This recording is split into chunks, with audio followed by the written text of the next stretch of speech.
Well, here we are again, XFM on a Saturday, just gone 1 o'clock, Steve, if I'm very much mistaken. But we're not here as such. We're away again, gallivanting around. We've got to do the special sort of best of again. Okay. Which we did a few weeks ago. So this is the best of the last 3 weeks. Which I think is, I think it's the best 3 weeks we've ever had. But I'd like it condensed into 2 hours. Yeah. Yeah. Some great music as well in there. Yeah, there'll be some great music interspersed with fine chat that you've already heard. Yeah. Except this bit. This bit's new. We've actually, out of the kindness of our heart, we've come in last week. Yeah. Yeah. And we've done a few clips just because we felt a bit guilty about shooting off. Yeah. Even now, having heard this link, I'm beginning to wonder if it was worth our time. Yeah. Well, should we play a classic link? Let's play, what, from the last 3 weeks? After this is Feeder. All right, so here's the first bit. Ash, and Sometimes, lovely song. Got to apologise to our producer there because he was worried about there was nothing wrong with it. It's just like saying you like watching birds in the garden. It's just that I think you're better than that. I know, it's cheap, isn't it, to say like I like tits. Yeah, I like cocks. So we're a bit more literary now. One of my favourite things is Fanny by Gaslight. Really? That's interesting. That's interesting. I'm a big fan of Moby Dick. The book, Moby Dick. Yeah, not the medical condition. There's nothing innuendo. No, it's the big, horrible thing that used to swallow semen. Yeah. Now, in the winter, Steve, go on. There's nothing I like more than to keep my hands warm in a muff. No, sure. You mean those kind of furry things that sort of classy-looking ladies? Yeah, posh ladies often put their hands in. You know when you have a nice, like a party and they're leaving. A winter party. And you might take the wrong hat or something. There's nothing I like more than to see two posh women with their hands in each other's muffs. Oh, that's always funny. And they're going, oh, this must be yours. Yeah, that is always funny. Yeah. That's always funny. Yeah. But seriously, no, I'll start this. You're right. I've got a degree. I just remembered that my favourite Beatles song is "Come Together." Yeah. Now we're going to stop this now, Carl, because it's childish. You're right. I've got a philosophy degree, for Christ's sake, and it's about time. Who's your favourite philosopher? Do you mind me asking? Well, I would tell you, except when I have a talk about it, I go into a Cockney accent. Really? So it can be like my favourite philosopher. I like a bit of Kant.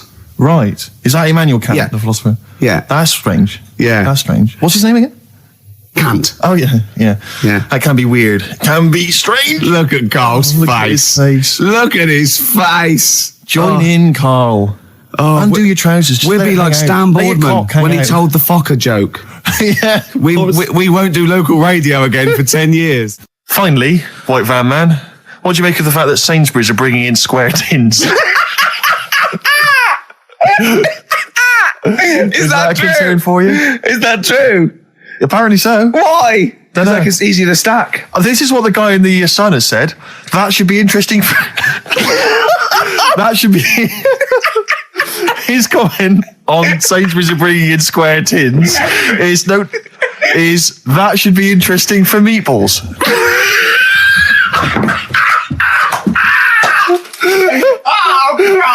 Ricky's just collapsed on the floor. Let's just play a song, Carl. I don't think even you can top that. Cooper Temple Claws. Who needs enemies? Good question, lads. Nobody. This is XFM 104.9. I'm Ricky Gervais. Oh, they should print a little book of those. They're great. Oh, how you can relate any song or artist to anything else.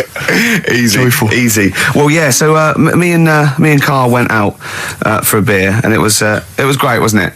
Yeah, we started off, and you met my mate Robin, didn't you? Yeah. And some of the stories. Do you want to tell Steve some things about Robin that you learned? Do you know him well? Yes. Well, do you know about his worm problem as a kid? Go on. Right. What I can remember is he had worms as a kid. Not sure how you get him. He never answered me. He was getting a bit touchy about it. Right. This is like the second time I met him. I think he was a bit annoyed that Ricky told me about his problem. Now straight away, you not being there, instinctively, what do you think went on with this story about worms? My suspicion is rather like when you told a group of people that Robin had once suckled milk from a cow's udder. Did he mention that as well? Yeah. My suspicion is that like the cow story, the worm story is not true. But why would he get so sort of uppity about it. Well, imagine if that wasn't the first time he'd done it. Imagine if he did that every single time he was with somebody for the first time and Robin was just met them. He will tell that story to anyone. But they do say there's no smoke without fire. Robin. I also told him that the way Robin cured these worms was because the doctor told his mother, right, to hold a piece of ham or cheese near Robin's anus so the worms would come out for the food, and he believed it. I'll tell you why, though. I said to Robin used to sit on Spam to try and get the worms out, and he believed it. But Steve, right, do you remember that story about 3 or 4 years ago where there was some bloke in the army? He went away to somewhere, Vietnam or whatever. He was messing about in the woods. Messing about in the woods? Shouldn't he have been fighting? Whatever. Yeah. Right, and he walked through some lake, and I think he'd cut his toe or something on something, and some worm of some sort crawled in the gash. Yeah. And it was in his body, and the doctor said, we've got to get this out of your body. So what they did was, they said, right, the thinnest part or something of your body that things can crawl through is on the top of your head. So they wrapped where the skull is. So they wrapped some bacon. No, they didn't. They did.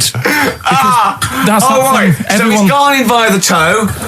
So what we do is, I'll tell you what, that worm's probably heading straight for the head. We'll put a bit of bacon on it. The thinnest part of the body is the skull. Of course, it's not the thinnest part of the body. It's where your brain case is, isn't it? It's the skull. There was a reason for it. And it was like they stuck some bacon on his head. And as ever, the vital piece of information, i.e. the reason, Carl seems to have forgotten. Because the worm was in his body, and they said everyone likes the smell of bacon. Including worms. Even a Vietnamese lake worm. They love bacon. Remember last week when I said about the little fella with the bone with no brain, and you were proved wrong? No. We were saying it wasn't a little fella. We were saying it was a stillborn child. It wasn't a little fella. You're changing it now. You weren't having any of it last week. Right, hang on a minute. I'm getting confused. There was a Vietnamese snake that went inside of a soldier. A little like maggot or some sort that you have to get out of your body because it causes problems. Yes, and so in order to get it out of the body, they strapped bacon to his head. Yeah. That is great. This doctor. And did that work? I think so. They had a picture of him smiling. Oh, God, what, the worm or the bloke? The bloke. Oh, dear. Honestly, I hope someone knows the story. And it was about 3 years ago, I reckon. Okay. And, it did work. GI bacon. So this is why the worm burrowed out of his head to get the bacon. Get to the bacon. Right. That's great. So this is why when Robin was telling his story, I was a little bit disappointed if it wasn't true. Right. Because in a way, Robin's never been to Vietnam. No, but do you really think that Robin, as Robin said at the time, Carl, why would I sit on ham then tell Ricky Gervais? It's a very good point. Because if he was a kid, you do daft things like that as a kid. Right. He is telling Ricky Gervais though. Yeah. And then, bless him. Okay. And then anyway, Robin left, and I tried to chase him, but he got away. He knows. And then we had a few pints, and then Carl embarked on some of the greatest stories ever told. Can you tell the story about your dad? Let me run it by. I haven't spoke to him all week, so let me run it by him. Okay, play records. What we got? We've got one of Steve's. Yeah, well, bizarrely enough, this comes from the Teachers 2 soundtrack, the soundtrack to the current TV series. There's a slight whiff of nepotism in the air. Yeah. Rick, would you like to explain why? Well, that's why you're doing it. No, my girlfriend worked on it. But you were going to play this anyway, weren't you? Well, I was actually. Bizarrely enough, I was going to play some I Am Clute, and this is from, as I say, the Teachers soundtrack. This is called To You. It's a good track. That's I Am Clute, a track called To You from the Teachers soundtrack. That's also got, I noticed, the Electric Soft Parade, The Hives, Star Sailor, Feeder, Turin Breaks, Mercury Rev on there. It's a good little collection. Lovely. Carl has just had confirmation. He's looking smug because someone phoned up and went, it is true, it's a Laogai chi worm and you wrap bacon around your head. That's all the bloke knew as well. Yeah. And his name was Gary. Yeah. So I'm not having it. No. And he said, see, that's why the Robin thing isn't so weird. He said, but when you said he tried it with cheese, he said I was having none of it. He's got standards. Strokes, hard to explain. Like Carl, really? Yes. So, Carl, concentrate. Yeah, go on. So, we'll leave the worm with the bacon wrapped around the head, shall we? Well, if you're ever caught in the jungle... Yeah, always carry some... bit of Danish. Good advice. Lovely. I'm Ricky Gervais, with me Stephen Merchant and Karl Pilkington, our producer. Right. In inverted commas, heat put. Yeah. Well, they know. How you doing, all right, Carl? Yeah, didn't they also write something about me bald round head? Yes, perfectly round little bald man head, they said, so... Because you need to know that when you listen to the radio on that. Really matters what my hair's doing. Your hair, have you given it a little polish? Because you look like a cue ball at the moment, and you've had a shave in it. I've never seen such a round head. It actually looks like a plate with ears. Yeah, well, for those that have never seen Carl, I actually, if you remember, I think he looks a little bit like Mr. Spoon from Button Moon. He does. If you've ever seen that show, and also he looks like, you know when they say they find with a little 4-foot human and it's actually 500,000 years old and they give it a name and it's the first, Australopithecus into. He looks like one of them as well. Perfectly round little. He is the missing link. He looks half human, half monkey. Because he's got a slight slouch as well. So it's like those pictures where you see it going from an ape to a man. He's one of those in the middle. Yeah, and of course his monkey hands, his hairy little wrist to those skinny little things that he can get oranges out of holes with. And it's unbelievable. Why are you so all shaved and polished and everything? Got a wedding. What? Got to go to a wedding today, so thought I'd, clean myself up a bit. Yeah. Shouldn't you be wearing a suit or something? No, I'll go home and put something on. Oh, okay. But, Suzanne said, make an effort. I sort of had a shave and that, and then I came out of the bathroom, she said, oh, your head looks a bit sort of eggish. She's right. She always worries about when I have a shave, because I just, That's your girlfriend, Carl. I know. Saying that. Just think, so don't worry about Heat saying it. The funny thing is, it's Boyd Hilton, I think, of Heat that wrote it. And he's got a little bald head. Yeah, no, don't slag him off. Yeah, but on the end of his review, does it say, written by Baldy Boyd? No, because it doesn't matter, it's a magazine. Don't worry about it. Looking forward to the wedding?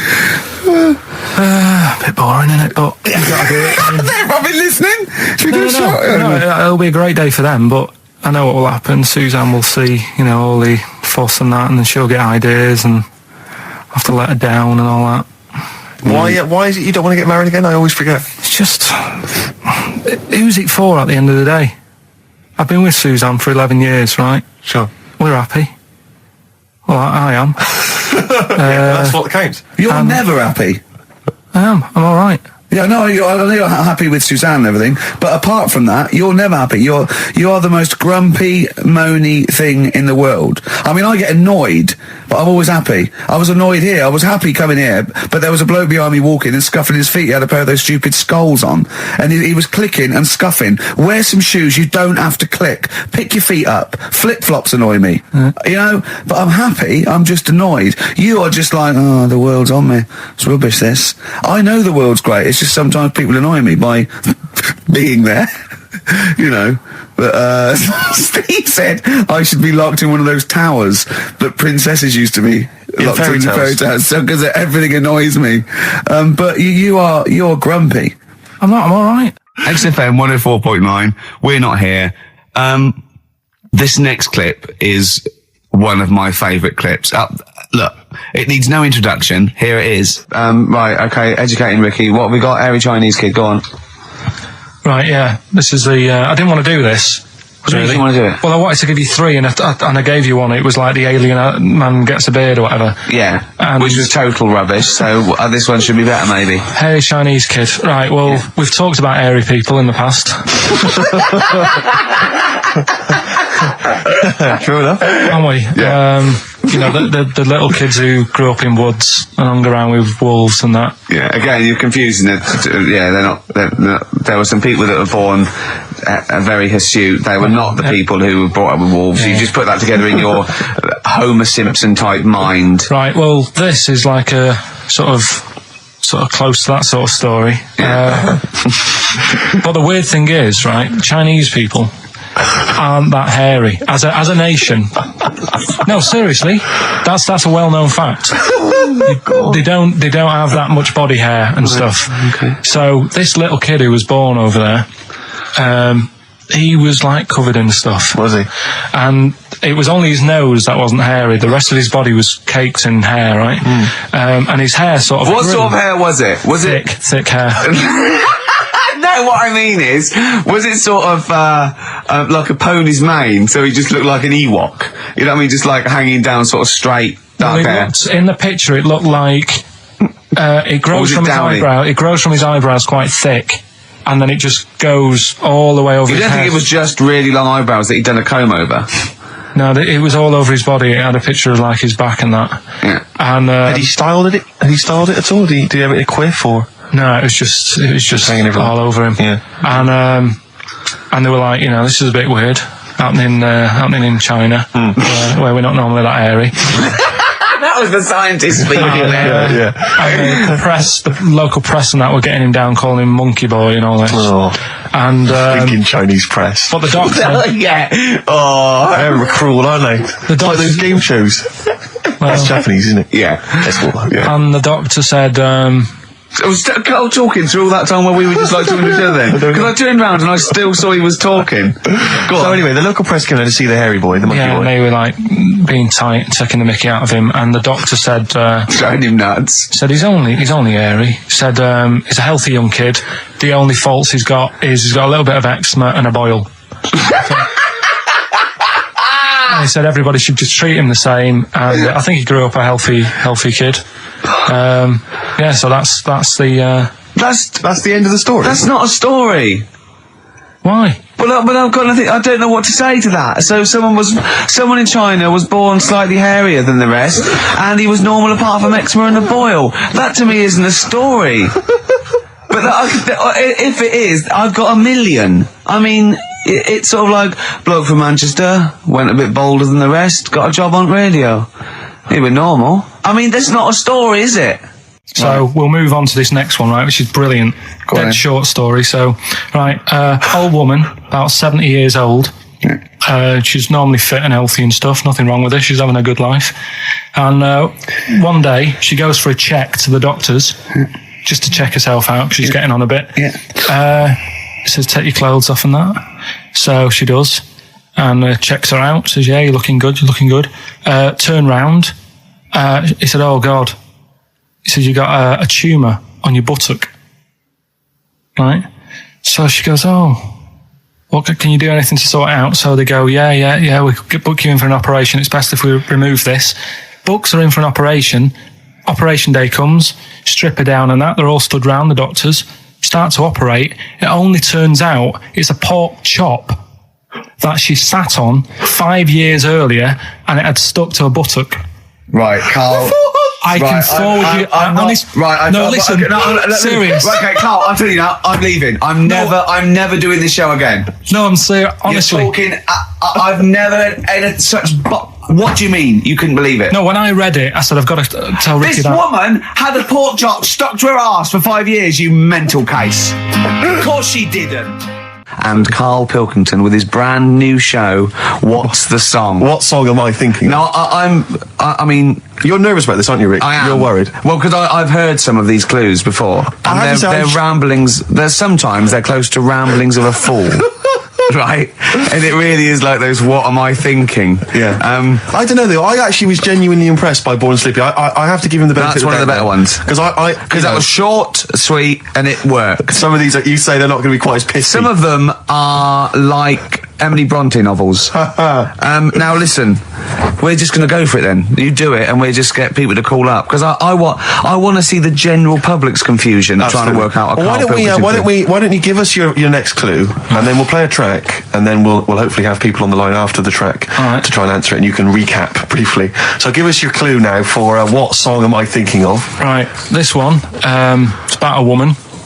And she's just normal, nothing wrong with her, or so she thinks, right? But there's the twist.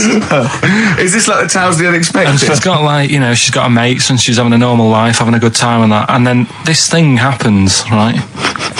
And she starts to stink. And she can't have a bath, right? And she really wants to have a bath. She's dead sweaty and stuff. She's going about her daily stuff. She can do everything else normal. She can eat, she can talk, everything.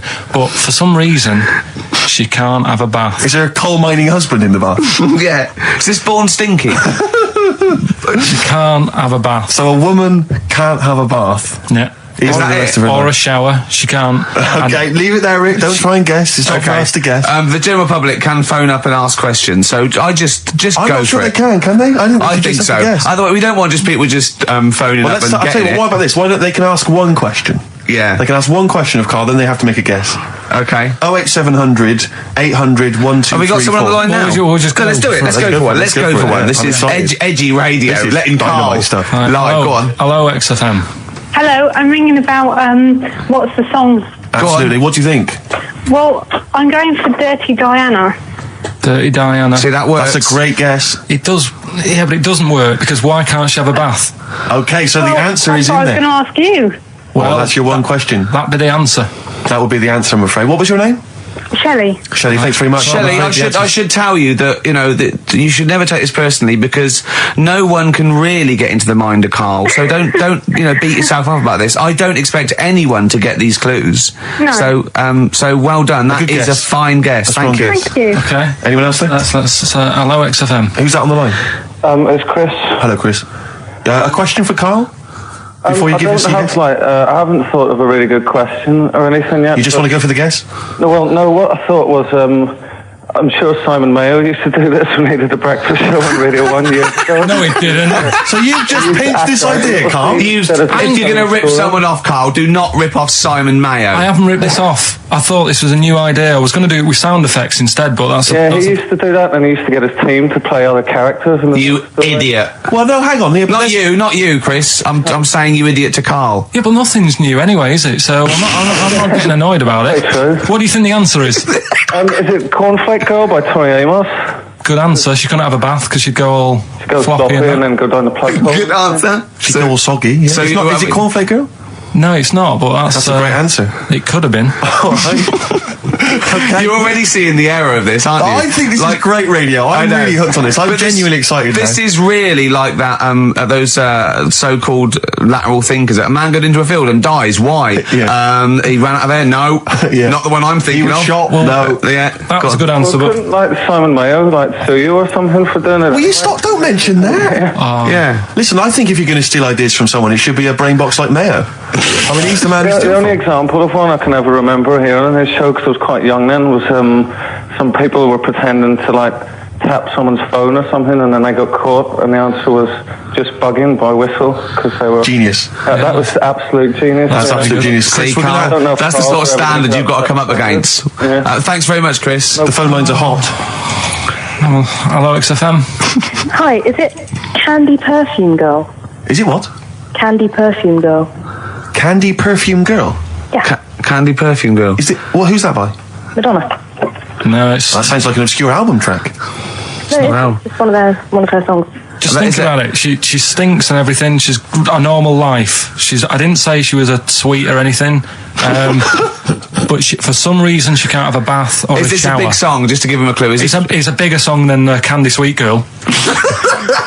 Thank you very much indeed for your guess. It really is right. Thank you. Cheers. Sorry. Okay, one more, then we go to a record. Come on. Okay. Go on. Hello, XFM. Carl. Yeah. Is it High and Dry by Radiohead? High and Dry. High and Dry. Now that's great. She smells, which is another word for high. She's dry because she doesn't have a shower. Carl, if it isn't that, yours will never be as good as that. He's the winner. Whatever you're thinking of, that clue is brilliant. What's your name, mate? It's Richie. Richard, I mean, you can't beat that. That's a bit too lateral. Don't be stupid. It's perfect. He's made yours into a clever clue. He's made high, she smells, dry, she never gets in the bath or shower. It's not that, is it, Carl? No, it's You not. don't even get that, do you? Not really. Have you ever heard of the word high being used to mean sort of smelly? No. No. Oh, what? That was where you went wrong there, mate. Richard, I'm declaring you the winner, even though that isn't the answer. I don't think we should give up this early. Can we just let's play a song and Let's play a song. Give it one more chance, because if people think about it, it is really easy. So I'm not going to find out the answer now because I've got to go out. Okay, we'll do it very quickly. Stay in for 10 minutes. We're just going to play a new Coldplay track out. Okay, let's play Coldplay and then we'll come back with this. XFM 104.9. We're not here. It is a bit like being Dennis Norden, playing some great moments from the show. I just imagine Dennis Norden one day sort of just like waking up out of his stupor. He's doing this, and he'd go into the producer and go, I've just seen a couple of my programmes. I just saw It'll Be Right on the Night 18. It's It is terrible. Why didn't someone tell me? Well, we didn't want to upset you because, you know. But I've been doing it way too long. Well, you could just let me go on forever. Well, until you died, yeah. Well, why can't my son take over? Well, he's 80, Dennis. And the jokes I'm doing, they're awful. They're just, why have I got that clipboard? I've written these jokes, they're not funny. There's an audience, they're laughing. What are they laughing They're not at? laughing. They're not laughing. That's canned laughter. Who are those audience? Who goes to an audience for It'll Be Right on the Night? A lot of them are older than you. It can't be right. Do you know we have a 15% fatality in one of your audiences? But I went home at Christmas. I watched one of the episodes. Yeah. I was with my family and friends. I said, watch this, you'll love it. Stony face. No one laughed. They all thought it was Well, it is. Well, why didn't you tell me earlier? We didn't want to hurt your feelings. You're an old man. You may be upward of 102. I didn't realise. Yeah. A quick query for you. This is from Jay. He's got a problem here. He says, my parents won't let me ditch my studies. He's currently reading modern languages at London University. Sure. He wants to follow his dream, but his parents won't let him, of being a dancer. Carl. Worse than that, he says that they're trying to arrange a marriage to a bunch of minging daughters of people they know from good families. He doesn't know what to do, so he's got the arranged marriage coming along, and he's also got, he basically wants to be a dancer. His parents are forcing him into something more practical. Well, the first thing, right, I don't think Live your dreams? The arranged marriage thing is such a bad idea. Okay. Because I think too many people go on looks. Right. And then you soon get bored of that, and you find out the person who you're knocking about with, it's actually not your type. Right. Why don't you arrange marriages for people? Well, I'm just saying, right, so I'd say, Jay, go along with that. I wouldn't worry about it. Okay. I mean, if they're really ugly, then, don't go along with it. But if they're half bad, put up with it. That's Sure. all right. The dancing. Brilliant. Right? That's that solved. Brilliant. I wanted to be a dancer. After I did the boxing, right, I joined a dancing thing just near Man United's ground, right, called Twiggies. Went along, I wanted to learn some moves. How old were you? Well, it was when Michael Jackson was like pretty big, so about 85, 83, 84, 85, something like that, around there. Wanted to do it. When I went, it was shut and it had become like a warehouse for toilet rolls. So in a way, I wonder what would have happened. Sorry. How is that an anecdote about you going through dancing? You've told me before you did boxing for a while, you did dancing for a while. You had a true fight in the boxing. You didn't even get in the. That's not an. Imagine if that was a film. This is a boy's dreams of becoming a dancer. Oh, it's shut. Next on. I mean, how is that a story? Yeah, if that was Billy Elliot, do you think it would have won quite as many awards? Yeah, brilliant. Footloose. All right, Yeah. I'm fed up. They banned it. Let's go. Oh, it's shut. Flash dance. First, there was. It's a warehouse. Never mind. I'm just saying, you'll find something else. I think I got a go-kart after that. I bought a motorised go-kart and kept myself busy with that. So. There's always other Just things. think, Alan Bennett has to sit down and really sweat over his stories. Yeah. He just opens his mouth. You are a living Alan Bennett character. So that's solved. Well, Jay, don't worry about that. There's no emotional problems I can foresee if you follow that advice. So the advice there is do an arranged marriage if she's not ugly. minging, if she's not completely minging. Yeah. And don't worry about dancing. Get a go-kart. Cheers. Great. Well, I didn't really want to make it a Christmassy type show because I don't really like it. Oh, he's done it again. What you did Christmas once, didn't like it. No, my dad always said. All right, steady on. Dad said Christmas morning was for for me. So he used to stay in bed. So he never. That's brilliant. That's a great thing to say, isn't it? Yeah. Christmas morning's for you. Run wild. Do what you want. Just don't bother me. I'm going to Honolulu for 2 weeks. That's great. Dad, it's Christmas. Do I have to do anything? No. So my mum used to get up because she used to like to see my face light up, when I open my presents. And then to give fireworks. And then I'd have to go to my bedroom from about 6 o'clock onwards because my mum and dad were into having big Christmas parties and I wasn't old enough to go. Right. So they'd say, right, you've had your fun there, you go up to your bedroom, stay in there. Really? Yeah, I remember one year, right, I got a train set, that's what I wanted. Yeah. Right? It's brilliant. Playing with it all day. I thought, I don't mind about the party, I'm happy staying up here playing with this. Brother comes in, he's had a few, right? He's going, yeah, give us a go on your train. How old is he? He's a bit older than me, so he might have been like, let's see. Well, let him be 18. Probably about 18, 19, and something like that. I had a train set, so I don't know, about 14. something like that. Yeah. Right, so I'm playing on that, loving it and stuff. And then he comes in and goes, oh, give us a go. He turns the transformer up to like 14. He went really fast for about 5 seconds, broke it, and then he went back downstairs. Wow. So Christmas, I hadn't even got Sounds Christmas like Day. the Conservative government with British Rail. Satire, that is. Rick, I just thought that there's satire. If there's any satirical shows listening or magazines. It doesn't work in any way, because there's the analogy falls down apart from there being a train. Think it through, though. British Rail was trains. Yeah. And the government broke the trains in many ways. They didn't break them, like, not officially breaking them, but they kind of... It does work. It's perfect. Oh, I'm pretty pleased with that. And no one's asked him to be on Have I Got News For You. It's weird, isn't it? Because it's strange, that. When you've got a satirical mind that's as quick as that. Yeah. Right. And he's broke your little train set. So what did you do? I just watched telly and had some sausages. I bet you were happy with that though, weren't you? It's a bit annoying though, isn't it, when your main present of the year has been broke. And did it ever get it fixed? No, that was it. Put away. I'm intrigued why your parents wouldn't let you come and join in the festive fun. Was it like really debauched down there? Was it like eggnog everywhere? Well, no, but I mean, that's fair enough. 6 seems a little bit early, but I just think, if you're a kid, he had his fun, put him to bed at 8 maybe. And do you think so on Christmas Day? I thought that was a day for family. Well, not if there's a party going on. Well, don't have the party on the Christmas Day. Well, that's another option. Yeah. Your parents are weird, aren't they? A strange breed. Well, I think that was the year, right? You're talking about buying presents and stuff. I think I did treat my mum to... I didn't buy my dad anything. I think that was like when I got a bit older, I used to get my dad something because he wasn't that bothered anyway. No. So, got my mum... there was a cheap shop, right? Of course. Thank God for that. Called Snips. Right? So I went in there and I thought, let's see what I can get her. And remember Victoria Plum? I don't think so. Well, it's like a fairy character. Right. And my mum's into gnomes and stuff, right? So I thought, right. She must be pleased with you, then.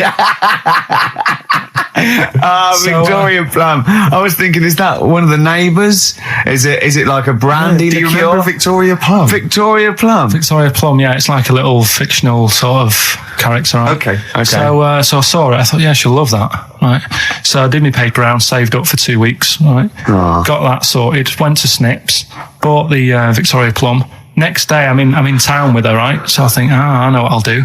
I said, come in here a minute, right? So we go in and we're looking around and I tested her, right? I went, look at that there. That's all right, isn't it? And she goes, oh, it's bloody awful. Oh, Carl. Oh, God. So then Christmas Day comes. I said, don't bother opening it. She said, no, why? I said, why did you still give it to her? So, well, it was too late. I'd already bought it.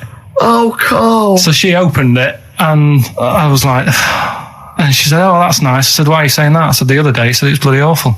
She said, oh, no, I thought you were pointing at something else. Oh, no. So that's why I don't get anyone anything anymore. Oh, God. Play a record. Oh, God. Oh. So we get onto conversations. Talking about, he's asking me stuff about evolution. Tell me that. Why did the giraffe? What's that rubbish about the giraffe getting a long neck? I said, well, it didn't try and get a long neck. It was selected because, anyway, I went into evolution for him, and he said, but why would evolution do that? I went, well, you think that evolution didn't do anything? There's not this consciousness. There's not this will that a giraffe has to stretch its neck to reach the leaves. One had a long enough neck to survive and pass it. He was going, yeah, but why did evolution? This isn't. But by the way, this isn't the most stupid thing. This is warming up. This is about 8:45. Right? He said, why didn't evolution make a giraffe good at carpentry so it could build a ladder? Right. Yeah. Okay. No. All right. Okay. So he's thinking around it. He's trying to pick holes in evolution. Yeah. We get on to, I said, well, things are, I said, we can see the speed of evolution in lower life forms like bacteria, viruses, they evolved. That's why soon we won't have an antibiotic that can kill some certain bacterial strains. And he said, and this is about 11:30, then I said, I'm going to bed, right? He said, in the future, they reckon that you'll be able to wake up and eat a yogurt you can have a chat with. I don't know what that means. Let's put a song on, right? No, we'll come back to it. So you're going to explain that? Yeah. You've got an explanation? Yeah. The Verve and Sonic. on XFM 104.9. I'm Ricky Gervais, with me Steve Merchant and Karl Pilkington. So let's just get this right. What did Karl say? He's just specifically giving those words again. He said, they reckon, and I said, I'm going to bed. He went, no, really? I said, no, I'm going to bed, Karl. There's no point now, because, it's just like you're talking gobbledygook. You know what I mean? I might as well talk to a pot plant. Yeah. He said, in the future, they reckon, I don't know who they are. Sure. I don't know, people who post things on the internet that he reads. I think the Telegraph. Anyway, complete the sentence. They reckon that in the future you'll be able to wake up. I love it. There's always a little scenario, an embellishment, like this little. Oh, hello, darling. It's your yogurt. Hello. You'll be able to wake up and eat a yogurt you can have a chat with. All right. Well, thanks for that, Rick. I'm looking at you. I'm going to throw that over to Karl now. Right. It's when I was away on holiday, right? I don't normally buy the Telegraph because it's too big and that, innit? So, but they were giving it away for free on the plane, so I thought, ding dong, might as well have it. Mm-hmm. And I saw a couple of things in it. I thought that'll be interesting. I saw this thing about the future, and it was talking about evolution and what have you, right, which I always find weird, because I always think that maybe we've sort of done it wrong anyway. Do you know what I mean? I sometimes think by definition, evolution can't get things wrong. Things change, that it's not successful, it can't pass on its genetic material, or but if you're around, it's working. If you're around, it's working. Slugs are as evolved as they need to be. Slugs are as evolved as you and me. That's true enough. Yeah, no disrespect, but it works. It works. Sorry, but anyway, what's your point, Karl? No, I mean, I think we probably would have been better off staying as a fish. Just because there's more water than land, isn't there? Right. And you wouldn't drown. This is why I went to bed. No, I'm thinking of dozing off now. Yeah. No, but do you know what I mean? It was bacteria, it was fish, mermaid, man, onwards and what have you. So anyway. Oh God! No, there are a few knowledge gaps in your theory of evolution. You generally got it right though. So I mean, basically, it went bacteria, fish, mermaid, man. What next is the big question. So it was telling you all about this and what have you, and saying how we shouldn't have interfered, because maybe if we wouldn't have invented planes and what have you, maybe we'd be able to fly and what have you, if we really needed to and stuff like that. Okay. So we've interfered with evolution, you see. Right. Well, then it was saying, well, what's the future got? Well, yes, in one way we have interfered with evolution. Yeah, the evolution of the human being in society is changing. It's no longer based on the strongest or the fittest, because medical science can keep us alive long enough. People can pass on their genetic material where without this civilization they wouldn't have been able to. So yeah, there are different parameters, there are different pressures, there are different things that say whether we're going to pass on our genetic material or not. Okay, so in that sense you're right. And that, Rick, as far as I'm aware, has led to a yogurt that you can eat and have a conversation with. So this is what it was saying. It was just saying, we're living in mad times and that. There's a lot of weird stuff going on. One of which is... And the fellow was just saying, with computers and stuff like that, the way it is, we'll be able to wake up, go on, have a chat with your yogurt and have something to eat. What do you mean, have a chat with your yogurt? Because of the amount of... you have them yogurts already, those friendly yogurts. Those bacteria-friendly ones, so this is just a really friendly one. Yeah, they don't... Oh, God! I'm like bears! Do you know what, sometimes, Karl, I think that we're having a chat with a yogurt. Do you know there can't be any difference. Yeah, but then I'm always reminded that would be more entertaining. That would be more informative. That was Jane's Addiction. This is the Best Of Show on XFM 104.9. I'm Ricky Gervais, with me Stephen Merchant. Yes. This was a clip show. We recorded this a couple of weeks ago. I hope you had a Merry Christmas. It's not over yet, because tonight at 9:50 is the second part of The Office Christmas specials. It's brilliant. Watch it, and we'll be back next week live. I'm Ricky Gervais, with me Stephen Merchant. Bye. Have a great new year. Class. Rock the Casbah. I love the fact you had at least 3 minutes to get that right. I know. Prepare and get that right. I know, but my mouth was full of Maryland cookies. Yeah. Last week, this would blow your mind. He came in, do you know what he'd bought for himself? About 10 penguins. Who buys penguins still? I know. Or wagon wheels. Oh, I've never liked wagon wheels. You've not been a fan? No, but I was sorry about that. It's The Clash and Rock the Casbah. Talking about records, have I told you that time my brother-in-law, he was moving out of his place, and I think moving in with my sister, and I was about like, I don't know, 13, and so he was about 30, and I moved in, and he brought round all his records when he was storage to leave them at our house, right? And he had all these old sort of records, 50s and 60s records, and they put them upstairs, and I was looking through them, and it's just all like Elvis stuff and Beatles stuff, and there was a mate of mine who loved Elvis, okay, and he had loads of chemicals. Yeah, he had loads of chemicals, and I was into chemistry, and he said, "Let's swap me some chemicals for them." So I sort of nicked about 5 Elvis singles, and I got all these chemicals, and then the guilt just hit me. I just thought, well, he's going to notice that. And one night, I just came downstairs and I confessed to my mum. And she went, all right, well, I won't tell him, but you've got to be good. And it's sort of like I was just really, really good for a year. And then I remember when I was about 18, my brother was talking about it. And he said, did you ever play those records I left for you? Brilliant. He told my mum, he said, these are for Ricky. She just didn't tell me. She was sharp, wasn't she? She used opportunism there. Oh, that's genius. And that was it. That's why I was good. But you've never stolen anything since, have you? No, I don't. Except that spate of shoplifting after that to teach your mum a lesson. yeah. Well, I went round and arson. No, I did. I just couldn't believe it. That's it was terrible. Like when you're born, you're a little baby, wrinkly and stuff. When you get older, you sort of morph into a baby again.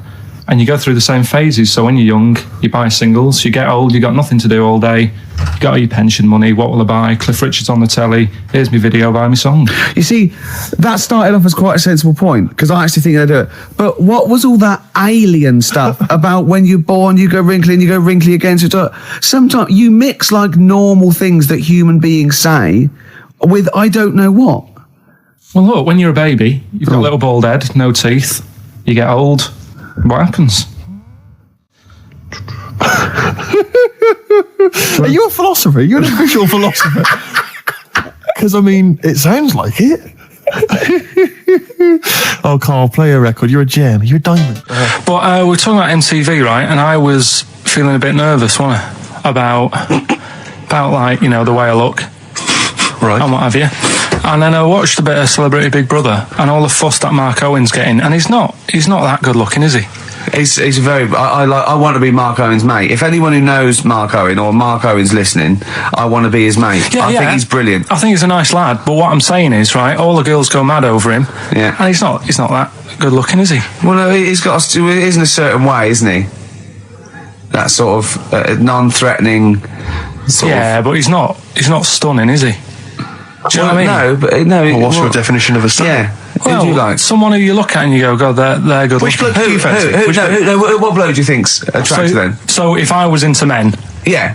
In fact, you can still say a bloke's a good looker without fancying him. Who do you think is attractive?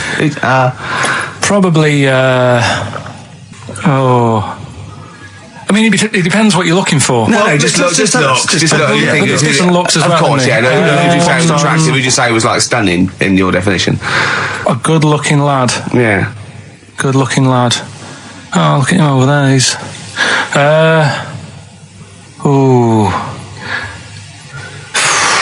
Do you find, Robbie Williams? Do you find him attractive? Boy Next Door. Look. No. Who do you? Carl, hurry up, because it's we've only got 2 hours. Probably. I can't think of one offhand. Mark Owen is pretty good looking then, really. There's not, just name one bloke that you think's an attractive guy.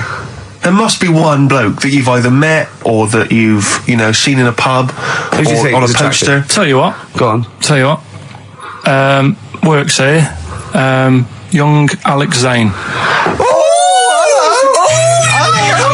Well, we know Alex, maybe we can fix you up. Oh, I love you, Alex. You got so yes.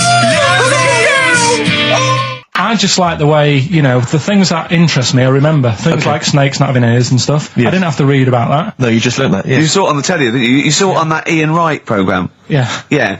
And this is what Carl said to me. He said, it's actually, I called Carl up in the week, and Reese was with him. Reese used to be on XFM, and he took the phone, and he went, Carl's worried, I've seen that programme. He said, snakes don't have ears, right? He said, so you can creep up on them and pick them up.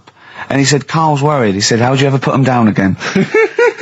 Because then they know that you're there. I woke up the other night quite late. Worried about that. And I said to my girlfriend, I said, how do you put a snake down? And she said, what are you talking about? I said, that Ian Wright thing, this guy managed to pick up a snake. And do you know that thing where they clamp its head on a jar to get the poison out? I do now. Right? They did that, but they didn't show you how they got rid of it. And I thought, it could really get nasty, because it's obviously annoyed that you've had its head pressed in the jar. Yeah. Right? They hate that. Now... Especially as it's in front of their mates. When you lift it off, right, you've got hold of it. Yeah. If you go to chuck it down, it's going to turn on you. It's going to go wild, isn't it? So, I just wondered. Well, what you do is you never put it down, Carl. Yeah, that's why that bloke has got about 11 or 12 just carrying him. Exactly. Yeah, you never put it down. You sling it. Who cares? You just throw it, don't you, really far?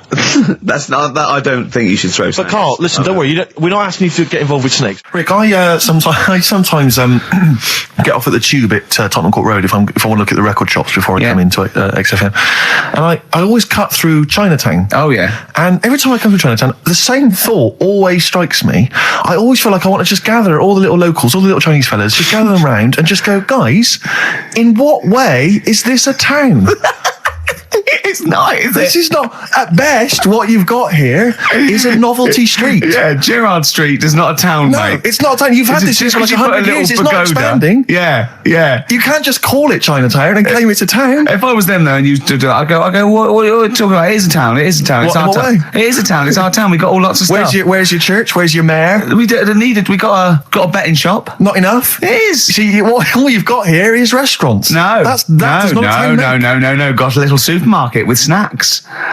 What does it sell? Snacks. Specifically, I would imagine crackers. Yeah. Do you want to buy a dragon? Do you want to buy an ornamental dragon? If I wanted to buy one, this is where I would. Do you want to buy a gold dragon? Is it made of gold? No, it's made of plastic, but it's sprayed gold. Do you want to buy that? It's not a town. It is a town. It's not a town. Yeah. And it annoys me because when I first came to London, I genuinely thought Chinatown was going to be this amazing, what they've got there is you'd hear a gong and every time you went in there, and there'd be rickshaws and people walking on those little sort of wooden shoes. You know those ones? They're brilliant. They are just clomping around in them, but nothing. It's nothing. It's just exactly. Yeah. It just reminds me of have you ever been to any of those sort of museums? You tend to have them up north where they've got you sort of sit in a little cart and it sort of rides you through kind of, I don't know, it might be Newcastle, the Victorian era. Yeah. Can I have half a pound of those sweets, please? Exactly. Of course you can. If there was some animatronic then, it would just be an exhibit. Yeah. Their concession to being 100 years ago is that there's some scales in the shop and there's a horse outside. Yeah. That's it. That's it. Exactly. Yeah. The traditional sounds and smells of old England. And the voice of going, of course, there was no television. Exactly. Amazing. Yeah. Amazing. Brilliant. Yeah. Welcome to Chinatown. Ding, ding, ding, ding, ding, ding, ding. So it's not, it's a good point. Is that a piece of traditional music? Ding, ding, ding, ding, ding. Yeah. Is that some traditional Chinese music, or is that music that someone in this country wrote, thinking it sounded like Chinese music? I think it was the Vapors, wasn't it? Oh, is that what it is? That? Because it sounds so, that's the music, isn't it? But are you sure they didn't take that from some other source? It's that pentatonic scale, isn't it? What is it called? It's the black notes on the piano. Right, that's the one I can play along with EastEnders. Yeah. Do you know what I don't get with it? Go on. Chinatown. Yeah, Chinatown, because I always walk through it on the way to work. A couple of things annoy me. First of all, I think it's bad business, just because if you've got a Chinese restaurant, put it somewhere where there isn't any others. It's a good point. Yeah, but it's also a community. They're not just a theme park for other people. I remember going out one night with Suzanne and some friends, and you got there and there's so much choice. It's that dilemma of, forget it. Well, not really. Specifically, do you fancy Chinese? Well, no, but why don't you go to the one with the dead ducks hanging in the window? That's my favourite. That's the other thing as well. It's like, normally you put your good stuff in the window. If that's what's in the window, yeah. Yeah. And the other thing that annoys me, walking through it today, there's always lard on the floor. What, in the street? In the street. It is, honestly. I'm scared I'm going to slip over. It's because all the restaurants and that. But why is it? That's another point. Well, it's not oozing out of the restaurants. No, but why is it? I don't know what they do. Careful. Listen, no, but why is That's why they used to wear those little wooden shoes. okay, we've got... No, but the thing is as well, they try and wash it with water, which doesn't work with lard, and it's like oil. Famously, yeah. You know what I mean? Even I know that. Yeah, you got to scrub it. So, you think sorted that out. Yeah. You think they'd know, wouldn't you? Yeah. Right. Anyway, thanks for your thoughts on Chinatown, Carl. I'm Ricky Gervais, with me Stephen Merchant and Karl Pilkington, our producer. Right. In inverted commas, heat put. Yeah. They know. How are you doing, all right, Carl? Yeah, didn't they also write something about me bald round head? Yes, perfectly round little bald man head, they said, so... Because you need to know that when you listen to the radio on that. Really matters what my hair's doing. Your hair, have you given it a little polish? Because you look like a cue ball at the moment, and you've had a shave in it. I've never seen such a round head. It actually looks like a plate with ears. Yeah, well, for those that have never seen Carl, I actually, if you remember, I think he looks a little bit like Mr. Spoon from Button Moon. He does. If you've ever seen that show, and also he looks like, you know when they say they find with a little 4-foot human and it's actually 500,000 years old and they give it a name and it's the first, Australopithecus into. He looks like one of them as well. Perfectly round little. He is the missing link. He looks half human, half monkey. Because he's got a slight slouch as well. So yeah, it's like those pictures where you see it going from an ape to a man. He's one of those in the middle. Yeah, and of course his monkey hands, his hairy little wrist to those skinny little things that he can get oranges out of holes with, and it's unbelievable. Why are you so all shaved and polished and everything? Got a wedding. What? Got to go to a wedding today, so thought I'd clean myself up a bit. Yeah. Shouldn't you be wearing a suit or something? No, I'll go home and put something on. Oh, okay. But Suzanne said, make an effort. I sort of had a shave and that, and then I came out of the bathroom. She said, "Oh, your head looks a bit sort of eggish." She's right. She always worries about when I have a shave because I just, That's your girlfriend, Carl. I know. Saying that. Just think. So don't worry about Heat saying it. The funny thing is, it's Boyd Hilton, I think, of Heat that wrote it. And he's got a little bald head. Yeah, no, don't slag him off. Yeah, but on the end of his review, does it say, written by Baldy Boyd? No, because it doesn't matter. It's a magazine. Don't worry about it. Looking forward to the wedding? A bit boring, isn't it? But you've got to do it. They're probably listening. Should we do a shot? No, it'll be a great day for them, but I know what will happen. Suzanne will see, all the fuss and that, and then she'll get ideas, and I'll have to let her down and all that. Why is it you don't want to get married again? I always forget. It's just... who's it for at the end of the day? I've been with Suzanne for 11 years, right? Sure. We're happy. Well, I am. That's what counts. You're never happy. I am. I'm all right. Yeah, no, I know you're happy with Suzanne and everything, but apart from that, you're never happy. You are the most grumpy, moany thing in the world. I mean, I get annoyed, but I'm always happy. I was annoyed here. I was happy coming here, but there was a bloke behind me walking and scuffing his feet. He had a pair of those stupid skulls on, and he was clicking and scuffing. Wear some shoes. You don't have to click. Pick your feet up. Flip-flops annoy me. But I'm happy. I'm just annoyed. You are just like, oh, the world's on me. It's rubbish, this. I know the world's great. It's just sometimes people annoy me by being there, But Steve said I should be locked in one of those towers that princesses used to be locked in fairy towers, because everything annoys me. But you're grumpy. I'm not. I'm all right. We went. It was a great day, wasn't it? Brilliant round of golf. Absolutely brilliant. Such a beautiful place in Stoke Poges. It's like a really posh place. And are you a good golf player? Well, we'll get to that. Oh, okay. Wow, he bought the shoes especially for it. Oh, I'd love to have seen him in those little shoes. I know, and they were no good because they were metal spikes. We had to change them. He was annoyed straight away. He spent over £22 on these golf shoes.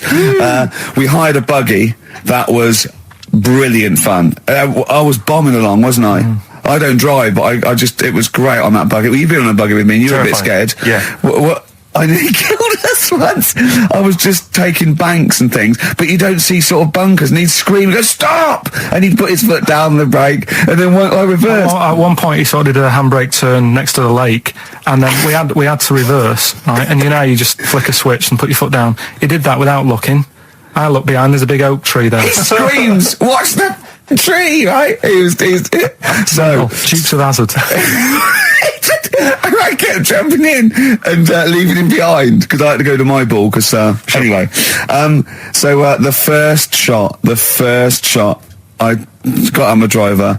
I honestly did one of the best shots I've ever done. It went straight down. It was great. I thought, phew, got away with that. Because it's always the first one, because it's a clubhouse and you want to look good. Yeah. So he tees up, and I've been saying, buy some balls. He just got 6 balls. I was going, what if you lose me? I won't lose 6 balls, right? He tees up, right? Whacks it. It goes miles, like right angles, straight into these the woods, right? He turns around, he goes, go and buy some more balls. So I'm laughing, because it's like impolite to laugh, but he broke the ice for me, and I was falling around. And then his second shot, I go, you know you're off for 3 now. If you take another shot, he went, oh, right. So it's his third shot, he puts the ball down. He hits the ground before it and misses the ball altogether. And I was on my back, wasn't I? Unbelievable. Actually rolling about on his back. I was rolling about, and we were terrible. I went round 107, he went round in like 119 or something. Sure. It was just rubbish. How long did it take? 5 hours. Of course. And there was no one around, luckily. But it was fantastic. So then we go and have our meal. What annoys me, I said, right, I'll go for a run. He went, I'll have a bath. I said, I'll see you at 7:45. At 7:55, I have to call him. He's not ready, so he's let me down there. I can't stand lateness or laziness. You hate lateness. Yeah, and he's let me down. Do you know his excuse? He fell asleep in the bath because there was no light bulb. There's no light bulb in the bathroom. So instantly he fell asleep and he was late. No, do you know what I mean though, Steve? If you're sort of like nice and warm and what have you, I was tired anyway. I've been stressed out for 4.5 hours, right? My life flashed in front of me a few times in that buggy. So it's all sort of wears you down a bit. I thought, right, I've got a headache. You're going for your run. I'm going to have a bath. I walk in, put the light on. For some reason it didn't come on, but I thought, it's all right. I'll just... doesn't matter. You can have a bath in the summer, so it's light anyway. Well, there's no windows in the bathroom, so... So you were in the darkness? So I'm in the darkness. I nod off because I'm shattered. He calls up, hassling me. So I said, well, it doesn't normally take that long for me because... I haven't got, like, long hair. I've got a dryer and so I can sort of one wipe. Yeah. He's already 10 minutes late, though, when I called. Well, 10 minutes. 10 minutes. Late. This is next. It doesn't matter. Dinner wasn't until 7:15, so we had, like, another 20 minutes anyway. So it doesn't really matter. Yeah, but we said 7:45. So he's calling up, hurry up. So I said, yeah, all right. So I get out and dry and like me tackle and what have you. Calls back again 30 seconds later. No, I don't. I don't like that. You're not going to do that, then. Give it a wipe. 30 seconds later, come on. So I end up going downstairs to the meal area, naked, with a wet shirt on and wet socks. I've got headache as it is. Meant to be a relaxing weekend.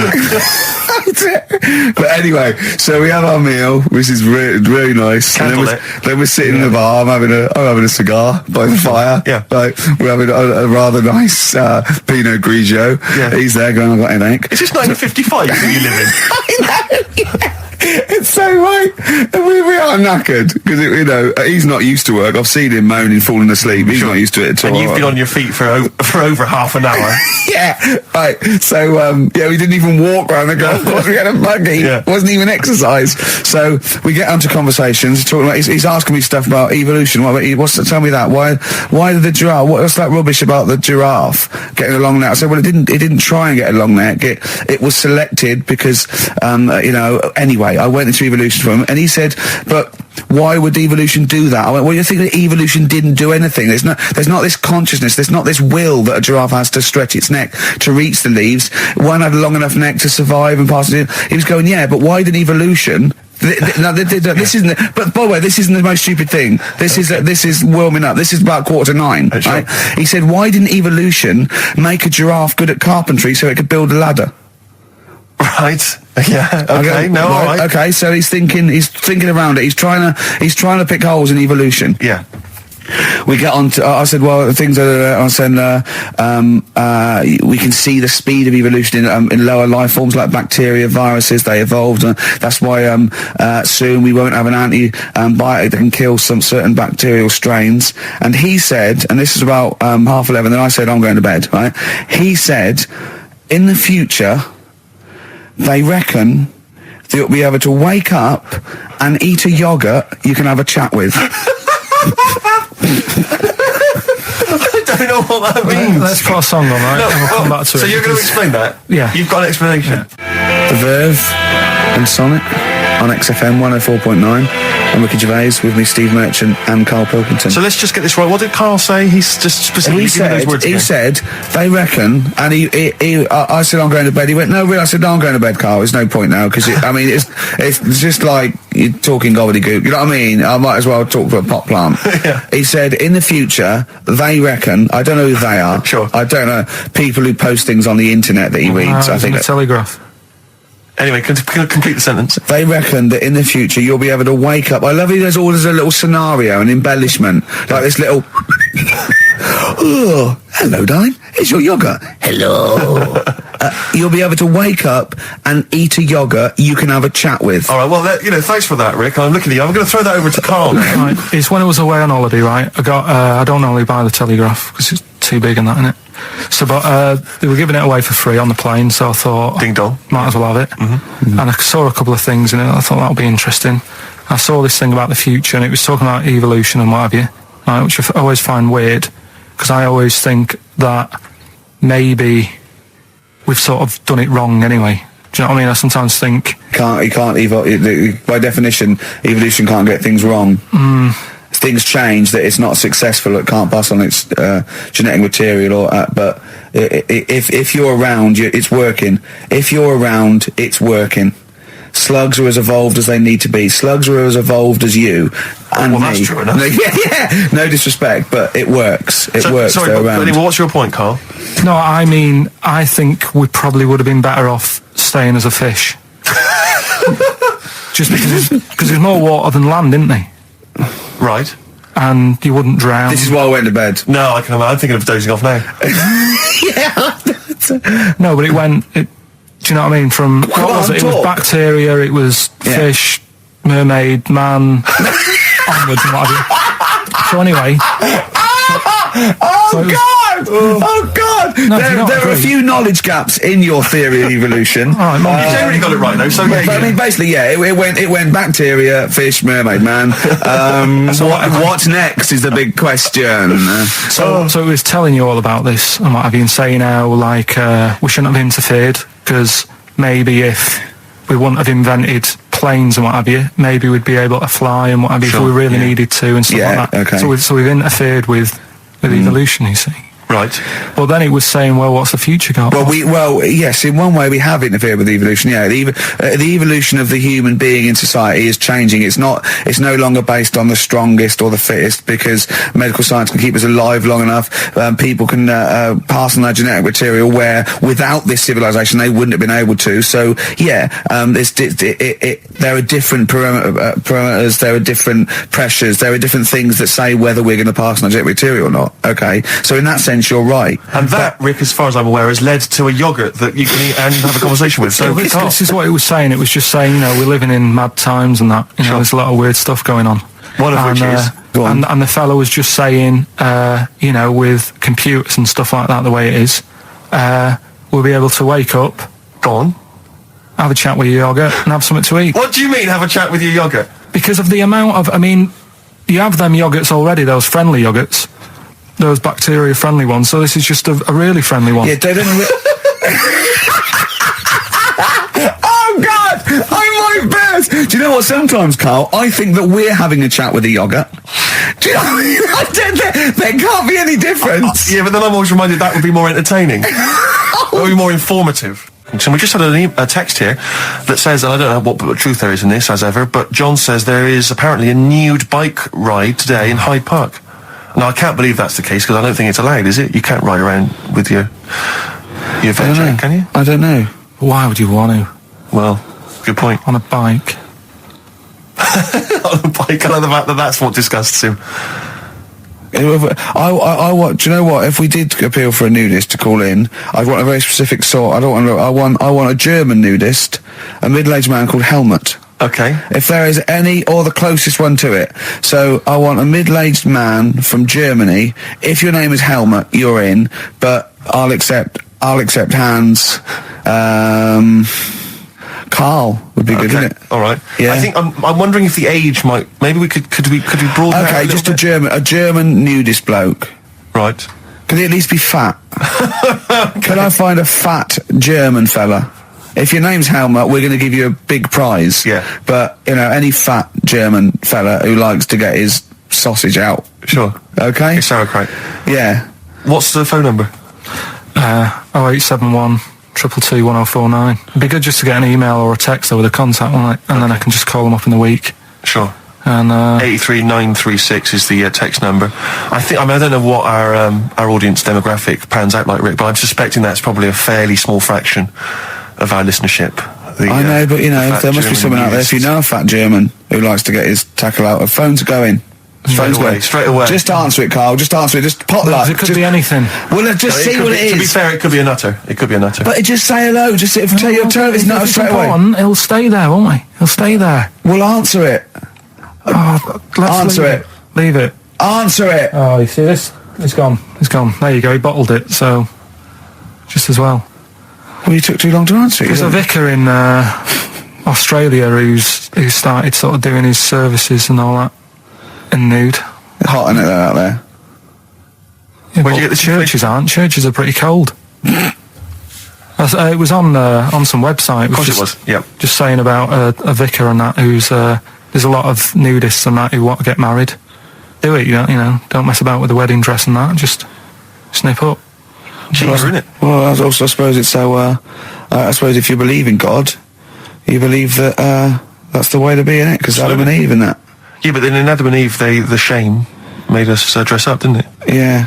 Eating the apple and things. Yeah, but God didn't want that, did he? No, he wanted to see it all. He was loving it. He was having a whale of time getting a life full of all of that, and then the snake said, cover yourself up. Stitched him right up. So if you believe in God, which clearly I don't, do you believe in God, Carl? Don't know, I don't really worry about it. It was ages ago, wasn't it? So, if it's about, whatever. Not that bothered. Adam and Eve is pretty interesting, though, isn't it? It's not. Well, how is it interesting? He made man out of dust. Then just because he could, he's having a laugh. Then he made her out of one of his ribs. Again, he'd like to vary it a little bit. Then they had 2 sons, which gave rise to the entire human race. What was going on there then? What would have happened if they didn't get on? That's interesting. Sometimes with pandas, they don't fancy the other one, do they? They go, well, that's my choice. One. You've brought me one panda from Lisbon Zoo, and I've got to shag that. What if I don't fancy it? What if they bring in a right slapper? Do you think what if it's the equivalent of like Love Island, whatever it's called? It was like Celebrity Love Island. Yeah, and they're going, I am not shagging that slapper. Every panda in the world has seen that dirty old mott in magazines. Why am I meant to mate with it? I've got some dignity. Are you talking about Adam there or Panda? Was that... either is fine, I suppose. Pandas. Do you think that Adam had any say? When God was making Eve, was he saying, can make the boobs a bit bigger, would you? And I'm a blonde guy, I'm into blondes, really. I don't know, did he have any input, or was it just... I don't know. Well, I suppose it was one of his ribs. I know, but it's probably restricted. You go, well, I'm working with a rib, Adam. Give me a break. There's only so many things I can do. Well, he was probably in kind of intensive care, wasn't he? With the whole. They go, well, I can't just keep making the boobs and things bigger because their legs will get short. I don't mind short legs. Yeah, make the legs longer. I don't mind no legs. As long as the boobs are sizable. I tell you what's weird though, Steve. Right? Everyone's heard of like Adam and Eve. Yeah. What's the surname? Yeah, where'd they get their post from? Unbelievable. An email from Suzanne talking about your tea that night. Was Suzanne out on Wednesday night? Was the an England game or something? Yeah. So you were alone. You were home alone, were you, Wednesday night? Yeah. Did you enjoy your meal? Was it a quiche? Go on. Right. From Suzanne to Carl. Take the quiche and put it on the baking tray. Cook for 30 minutes on 190. Take lettuce and put on plate. Take 3 tomatoes, wash and chop into quarters. Place on lettuce. Take an avocado, chop in half. Remove the stone. Peel skin and slice. Place on salad. Put salt and pepper on and a dribble of olive and balsamic vinegar dressing. Right? In brackets, small bottle behind the cafetiere. Right, in case he's reaching for bleach. That's it. She had to put everything else away. Right, then sprinkle a smidge of parmesan on top. Remove quiche from oven, cut into quarters and put on plate. Eat. Oh, wow. Does she have to do that every single time? She's like...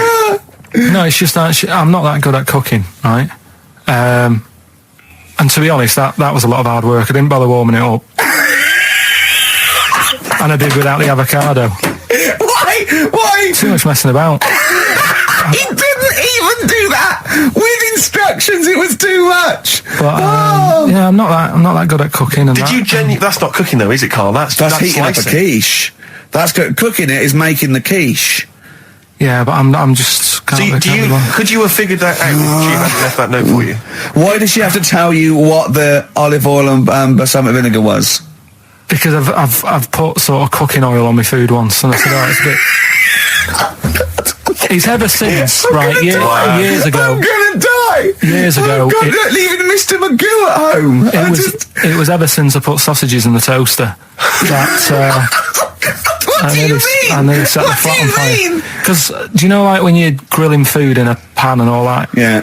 Sort of sausages spit and it goes everywhere, doesn't it? And it makes everywhere greasy. In the toaster. So I thought, well, just want to warm them up. Yeah. Bung them in the toaster. Yeah. What happened? And she sort of caught. Well, she got stuck and then sort of caught on fire. I imagine. She came in just as I was sort of plunging it, and what have you, came in from work. So what are you doing? I said, I'm in sausages. Well, the oven isn't on. I know they're in here. What, you turn it off? Panicking and that. But I've never been into it. I've never been into cooking and that. At school and stuff, I didn't bother doing it. Oh, every time Suzanne comes home, she must think, please be the house still there. Yeah. Please not let me hear a fire engine as I come round this corner. Oh, God. She comes and goes, oh, God, thank God. I bet she's always happy to see you when she gets home and you haven't burnt the place down or introduced some howler monkeys or something. Unbelievable. What I find extraordinary is there are people who are in sort of care in the community who don't need instructions on how to prepare food. Oh, they do. They can do it. Yeah, you show them once. Yeah, they do. Whatever you do, don't put sausages in the toaster, Johnny. Do you know what I mean? Yeah, and they've learned it. They don't put sausages in the toaster. Yeah. What they put their fingers in. But, yeah. Chris Campling did a review of the show. Right. And basically said that Karl Pilkington is a creation of Gervais and Merchant. Well, if only that were the case. He said... he started off saying he liked the show. Yeah. He was excited. He said it was a good show. A lot of the jokes... I'm already questioning his critical faculties. Yeah, exactly. And basically said that we didn't contribute much, or seemingly didn't seem to contribute much, and we couldn't sort of like ad-lib or anything. We just laughed at, particularly me, laughed at Karl Pilkington, who was coming up with some, quite funny stuff. Yeah. Right? But then he does a twist on it. He goes, but the thing is, we're the puppet masters. He's a created person. We've created the persona Karl Pilkington for our own amusement. Right. He bases this on simply that we talked about... What was it we talked about? The Chinese not aging well, and you heard him talk about that on my DVD. But clearly I say, Carl, remember when you were talking like that? It's a news, or remember in the week, and so he thinks it's all scripted now. Imagine if this show was scripted. I'd be ashamed. Yeah. If this show was scripted, I would send back the BAFTAs for the actual shows we've written, and I would say... I'm having a go at Chris Campling. He's nice about our other work. He likes The Office, and he likes my stand-up and everything, and he likes the show, but he's saying, because we're not spontaneous, we scripted this and invented Karl. So he's like, we've invented another Gareth. If we had created Karl, I would not have squandered a character that good on this poxy radio station. Absolutely. Also, does he know that we spend about 3 months on half an hour script? So how long does 2 hours of drivel? But the main thing is, as if this could be scripted, it's dreadful. It's shocking. Or maybe this is scripted. Hang on, you've lost me now. Let me just check the script. Maybe Chris Campling does not exist. Maybe I've made him up. I don't know what to believe. See, the name doesn't wash with me. What was his name? Chris Campling. Sounds odd. That's something that I made up, isn't it? Campling's almost like a joke. It's almost like a gay name, isn't it? Oh, he's a Campling. So I think this is scripted. Yeah. I think I've probably made this whole link up, and Karl is a creation. Campling, that's not a real name. I made it up. I should have come up with something better. Yeah. Sorry. Down to the River by Bruce Springsteen on XFM 104.9. So, that little fella in the Times thought Karl was just a puppet. We created him. He's an actor. What's his actor's name? Brent Hogwell. we got him from Spotlight. Brent Hogwell. This stupid dopey Mancunian accent. He just puts that on every week. Yeah, exactly. Yeah. He speaks rather like Hugh Grant. Yeah. And we just this whole world around him. We set a whole. What do you think about that? He had his head shaved, especially. Exactly. Yeah. So yeah, would he think that, maybe if he's looked online and seen me head and he's noticed how round it is and that, does he think it's sort of been morphed into that shape just for the show, just for 2 hours on a Saturday? Yeah. You spend 5 hours in prosthetic makeup like John Hurt in The Elephant Man. Everything about him was made up. Yeah. We created him, because I remember coming up with Auntie Nora. Oh, yeah. You said, Rick, we need another character. I said, what about giving him an Auntie Nora? Doesn't sound convincing, I said. Yeah, and you said, what is it about? I said, well, I don't know, she farted for 5 minutes and she's got a fanny like a split tennis ball. No one's going to believe that. Yeah. Oh, that brings us neatly. Well, let's put that to bed now. So, Chris Campling, honestly, we do not script this shambles of a show, and Karl Pilkington really is like this. If you want, you can meet him. I'd love to send Karl for a drink with Chris Campling. Can we do that? And then he'll eat his words. Chris, if you're listening, honestly, this isn't a stitch-up. As I say, I'm not having a go at you. It's a very well-written article. It's very, very fair. You're just complimenting him on his grammar. Yeah. It's a very well-written article. No, I'm saying we're not having a go. It's not like he slagged us off. I would just love him to meet Karl Pilkington. People in the street come to me and say, is Karl like that? And I so want them to meet him. Yeah. Or maybe he can send in, if he's online, he can send in 5 subjects for Karl to talk about that we couldn't possibly know about, just so he knows that we just really do throw things at Karl and that drivel comes out. Imagine if it was scripted.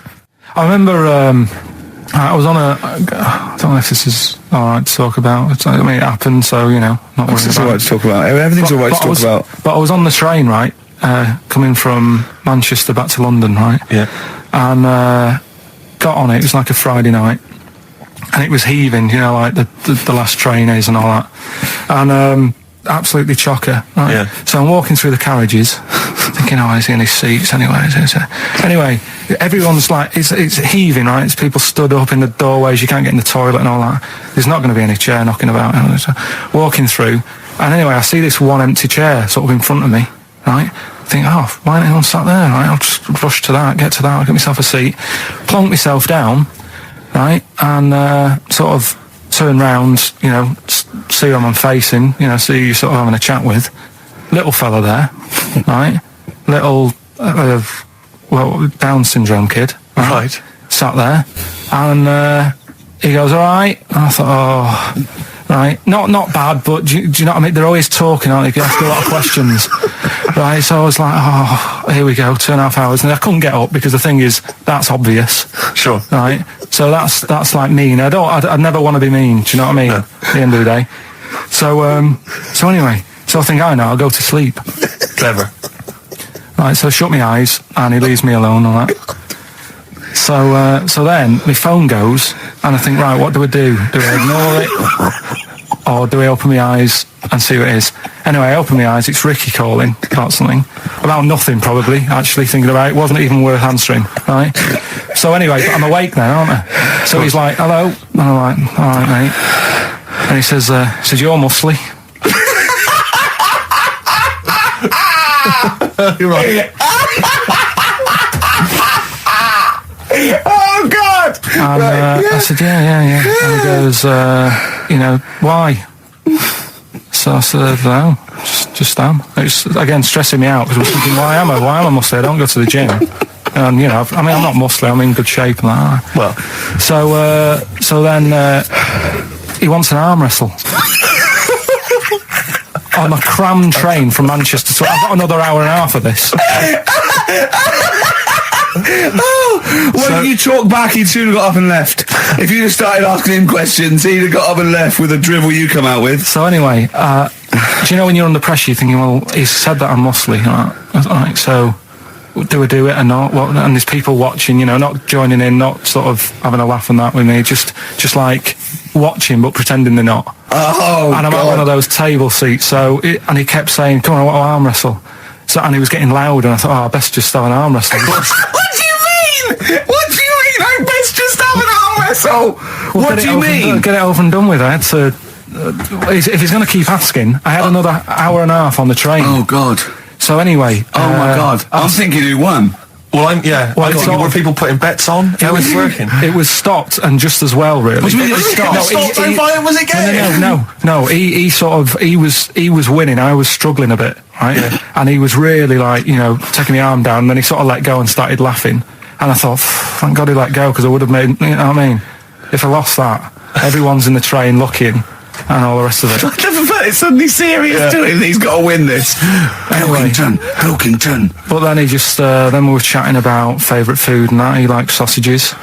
And I said, he said, do you like sausages? I said, yeah, they're all right. I like a bit of Chinese and that as well. And he was saying, I can't have Chinese. Not allowed Chinese. Why?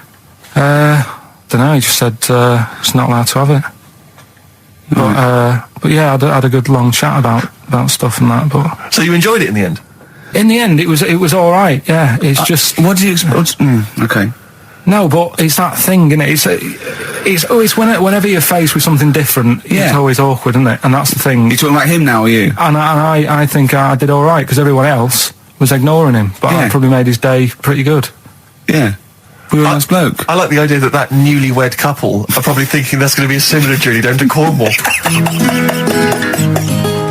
Did you have to have that thing done where they say, what side do you wear your member?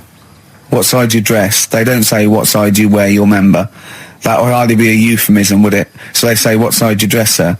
It means what side your little John Thomas leans, doesn't it, on rest, usually to the left, isn't it? Your little left testicles. If I said to you now, what side do you wear? Hang on. Do you know? It would be left.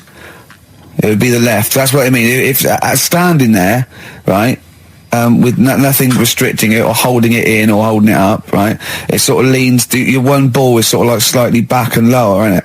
And your little John Thomas rests there, so it's left. And the reason they ask it is so they don't put the tape measure up on the left and squash your willy or touch your willy. So it's nothing to do with like, well, you'll need a bit more room of sort of more material on that side, or. Well, no, I don't think they compensate. It's just when they stick that up into your groin, they don't want to come in contact with your. The thing is, I don't know what side I wear stuff on. I just sort of pull my pants up and wherever it wants to go that day. But maybe it's not big enough to sort of make any, real decision. But like now, I'm sat here right with my jeans on. I don't know where I am. Well, that's clear from hearing you talk. No, but what I mean is, if a fella said to me, "What side are you? What side do you member on?" Member. What is this the use of the word member suddenly? I'd go. Well, it's not. It's usually not appropriate. And also, I imagine in the old days they had big baggy pants that used to sort of like hang down. And now, like with those stretchy boxers and briefs, it's sort of held up in a nice neat little parcel, isn't it? So it's probably not appropriate. It doesn't come in contact with your little snake. So, Did you ever? Have you ever heard that? Are you telling me a tailor has asked you that and you went, "What do you mean, mate?" No, I've never. I've not really had one made to measure. I had one made when I was a kid, but since then I've sort of bought a suit off the hook.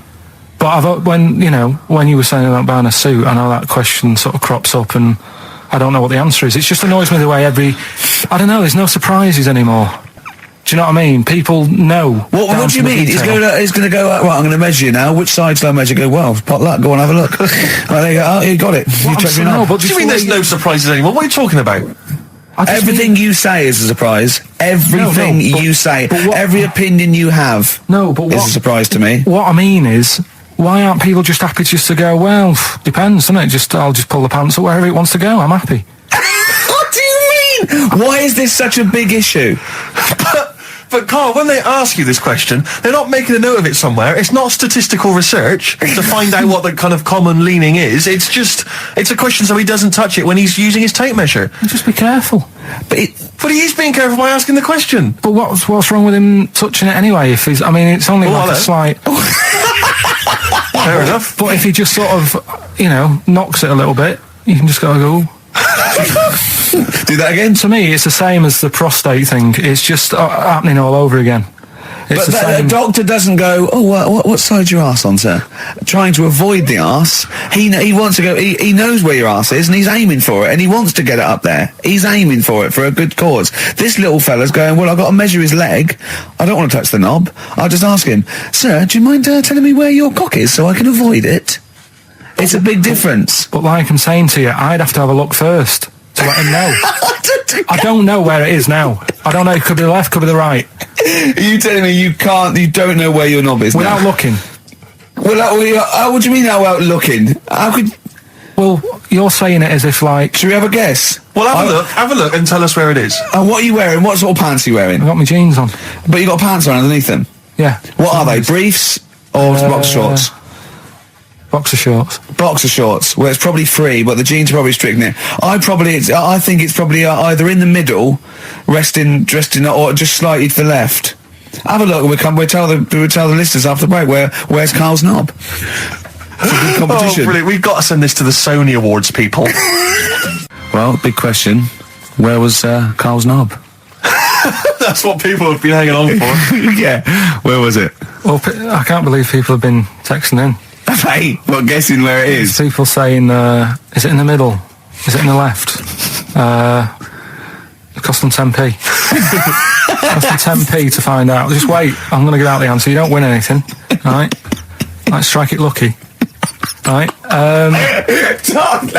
Bottom or middle? Right. It was to the left. Oh. Yeah. I went with the right. That's annoying. See, I thought it would be to the left. If not, maybe if it was all scrunched up, sitting on your lap, right, it might just pop up to the middle, just pop out, like, you know. Well, next week we'll be finding out where yours is. Where's Ricky's bollocks? Right then, which leads us nicely into knob news. Oh, it's the welcome return of knob news. Right. Okay, it's very much like the news at 10. This, isn't it? I do a bong. Or in this case, a schlong, and he gives me the headlines, the knob news of the day. Where have you collected all this knob news? Was there a lot of knob news this week? It was mental this week. The amount of stuff. The way it works, you give us the bong. Yeah. I'll give you the headline. Okay. Steve decides which stories we're going to talk about. And now on XFM, knob news. Schlong. Man grows knob on his arm. Schlong. Man gets doctors to make him a second knob. Schlong. Turkish prisoners made hole in cell wall to produce third inmate. Schlong. Doctors accidentally remove man's testicles. So, well, can I straight away go for the accidental removal of the testicles? Well, it's happened before, hasn't it? We've talked about that before. Well, how does it, what did he go in for a tonsillitis? What are they called? Tonsillectomy. And he went in the wrong way. What are you talking about? How can they accidentally remove his testicles? It says he didn't look at his folder, and the doctor said to the fella, "Oh, we've removed your testicles and we wanted to take out your prostate gland." So that's what happened. There's the story. This is what I mean. That's why I don't like going to the doctors. It happens, doesn't it? Because all these sort of it's when they say things like, "Oh, it's just we do loads of these operations." That's when they're not concentrating. Brilliant. Do you know what I mean? When they say it's procedure, that's like having a boring job that you do every day when you're not going to be concentrating. I prefer them to go, "This is a tricky one, this." I know what you mean. I sort of do know what you mean. People, you watch TV programmes about, like, you know, removing someone's second head or whatever, and there's like the best surgeons from all over the world. It's televised. They can't make a mistake. They can't go, "We took his legs off by mistake." Whereas the fella who's having a prostate's like, "Oh, do you want to do it? I'm sick of doing that." Yeah. And they're probably doing a crossword whilst they're at it. Of course they are. I've seen that actually in operating theatres. They're doing a crossword. That's what I mean. Yeah. I was just examining some of the other knob news, Rick, a little bit more closely. Man gets doctors to make him a second penis. I'm sure we're all interested in what happened there. Yeah. A German who persuaded doctors to give him a second penis has lost his wife after he showed her the result. Biker Michael Gruber lost his original penis in a motorbike accident, and doctors built him a second one using a mixture of skin, bone and other tissues. Bone? Apparently, the penis worked so well that he was even able to father a child with his wife Bianca. But Gruber was still not happy and asked doctors to repeat the operation and build him a better organ, to which they agreed. From his hospital bed, he said, "I've got 2 penises, but no wife. I'm hoping when I get rid of one of the penises, I'll get her back." What do you mean? Sorry, he had 2 put on. What side does he wear? So he's had both. So he's had 3 then? Yeah. This is probably the thing that happened with Hitler when he had 1 ball, but he had 3 at one point, didn't he? So he just got one in the other ball, gave his mum one, and Get the other one. Man grows penis on his arm. I mean, why people are constantly losing their penises around the world? I've no idea. But why? I didn't realise it was a bit... What do you mean why on the arm? It's just a graft, isn't it? Yeah, but put it on like your buttock or your side. Not, you can't wear a short sleeve shirt. Why do they've done that before? I don't understand it. Why not just graph it onto the side of your leg or something where it's high up, close to where it should be? I don't know. To get it used to the environment, like when you were like released a duck into the wild. I've never understood that. If there's a doctor, again, we had a doctor last time. If there's someone who can let us know why they put it on the arm, so they can keep an eye on it. Presumably, he's not going to work with this knob on his arm. He's probably in a hospital bed and under examination. Right. So what do you think? They pop the knob on the arm, say come back in 3 weeks. What do you do, by the way? I'm a mechanic. Keep the knob, keep the long sleeve shirt, because the blokes go, why have you got a knob on your arm, mate? What are you talking about? He doesn't go back to normal as a teacher. Sir, what is it, Simpkins? You got a knob on your arm. No, don't worry about that. Do your maths. What do you think this bloke's walking around with a big knob coming out of his arm? Why on the arm? So they can keep an eye on it. So it's not... But if he's in bed, just get him to not put any undies on or whatever and just have a little sly look at how it's going. Even in hospital, if you're in a shared, like, little hospital room, people going, oh, I've had heart problems, what's your problem? He's there with his arm out. He's got his knob out. Yeah, but I don't think it counts as indecent exposure when they're grafting a knob on your arm, sticking that up the bed. Imagine if he's driving, he's just got it out the window. People driving by. Yeah. Is that bloke giving me the finger? At the end of the man grows penis on his arm story, it says, a Moscow surgeon said the man will be able to have sex in a few months. He said, women will never suspect. What kind of a doctor talks like that? Yeah. I'll tell you, it's his cock now, seriously. The birds will never know. He'll be able to go berserk. Yeah. They'll never realise we grew it on his arm. That is unbelievable. Will he have a little scar on his arm, do you think? Yeah, I don't get it. Like I say, 83936 if there's a doctor out there. Or indeed if you've ever or a tailor making you a shirt. What side do you wear your cock on, sir? It's my left arm. Oh, chimpanzee that monkey news. Right, there's this monkey, right? Yeah. And it had been, do you know you hear about monkeys being badly treated and stuff like that? Yeah. So, anyway, it goes into this home. It's 14, this monkey. It's called Matty, right? Goes into this home where it's looked after. What do you mean home? Just like just a little monkey home, right? Okay, so zoo. Yeah, kind of, yeah, but they haven't got any other monkeys there, right? What have they got there? They've got just other animals and that, but not that many monkeys. But anyway, because he's there on his own, again, When you say monkey, do you mean a chimpanzee, by the way? Because you usually do.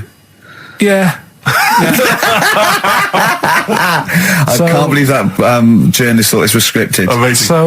So anyway, yeah. So he gets sort of pally with the people working there and that, and it's smoking fags. He's having a drink at night and all this, right? What do you mean it's having a drink at night? How? It's all here, Steve. I mean, we haven't really got time, but don't say it's all here like it's proof. You've got another stupid story that someone has put onto the internet. Someone sitting at home in their bedroom has put onto the internet. So he's having a fag. He's drinking a lovely glass of Bang Rock Station.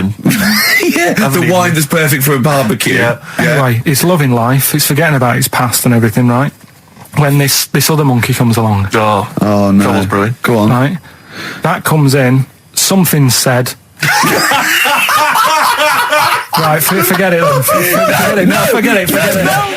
But I still call Carl every day anyway. Oh, sure. I called him a couple of days ago. Of course you did. And I went, it was the weekend, I went, what are you doing? He went, oh, just in Regent's Park and that. I went, what are you doing? I said, just going for... He went, oh, Jesus. I went, what? He went, a caterpillar just fell out of the sky. I went, what? He went, a caterpillar just fell out of the sky. God, it's there, it's wriggling around. I went, sure a bird didn't just drop it? He looked up and went, oh yeah. Of course he did. Yeah. For a moment he thought caterpillars were raining from the sky. I thought I was in chicken licking. Yeah. Unbelievable. Why did you think a caterpillar had fallen out of the sky? I don't know, it just startled me a bit. I love Carl being startled. I like the idea of him straight on the phone to Trevor McDonald. Look, Trevor, there's caterpillars, insects falling out of the sky. They're falling out of the sky now. Put it on the news, quick. Are you sure there wasn't a bird? Oh, there was a bird. Yeah, sorry, Trev. Bye. But it was after, like, I hung up the phone and that from you. I sort of sat there for a bit watching it. I imagine him cross-legged, just in front of it. But do you know what? Because of his shape, the shape of his head, and his sort of IQ, I bet the caterpillar was thinking, Mama. Yeah. Do you know what I mean? Yeah. It's unbelievable. Go on. It was sort of running about all over the place, right, Steve? So the caterpillars have loads of feet and that, don't they? Wow! Well, they have 6 legs. They're actually a larva with insects. They have 6 legs, but they have little sucker things to hold on to the back of cabbages and that. No, they've got more than that. I'll tell you, they've got 6 true legs. Trust me. Trust me, I'm a scientist. And you were thinking what, Carl? Well, but they've got little pods. They've got little pseudo pod legs and little suckers. Yeah. But it was running about like everywhere, right? Mental, but sort of running off to the left, and then it sort of went back to where it was. Then back, went right and what have you. I'm just thinking, whoever gave them the legs, right? What's the point if they don't know where they're going and that? Do you know what I mean? If you can get about... Imagine that sentence. Did you hear that sentence? Can we play that sentence back? No, I don't think we can. Imagine who gave him that legs.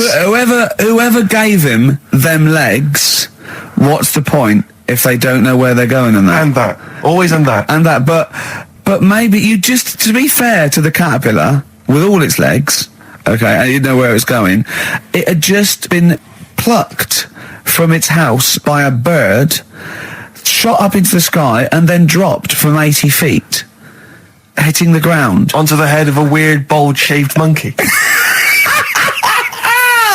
It was probably concussed. Yeah, it's one of them things again, though. But it still knew more about the world than you. How does that make you feel? I just think it's a waste of time having all them feet. It's the same thing with the... now it's got feet now! It has a nightmare buying shoes, doesn't it? Another holiday. Well, it wasn't holiday. Well, it was. You had 5 days off work. Why isn't it holiday? You had 5 days not working for a living.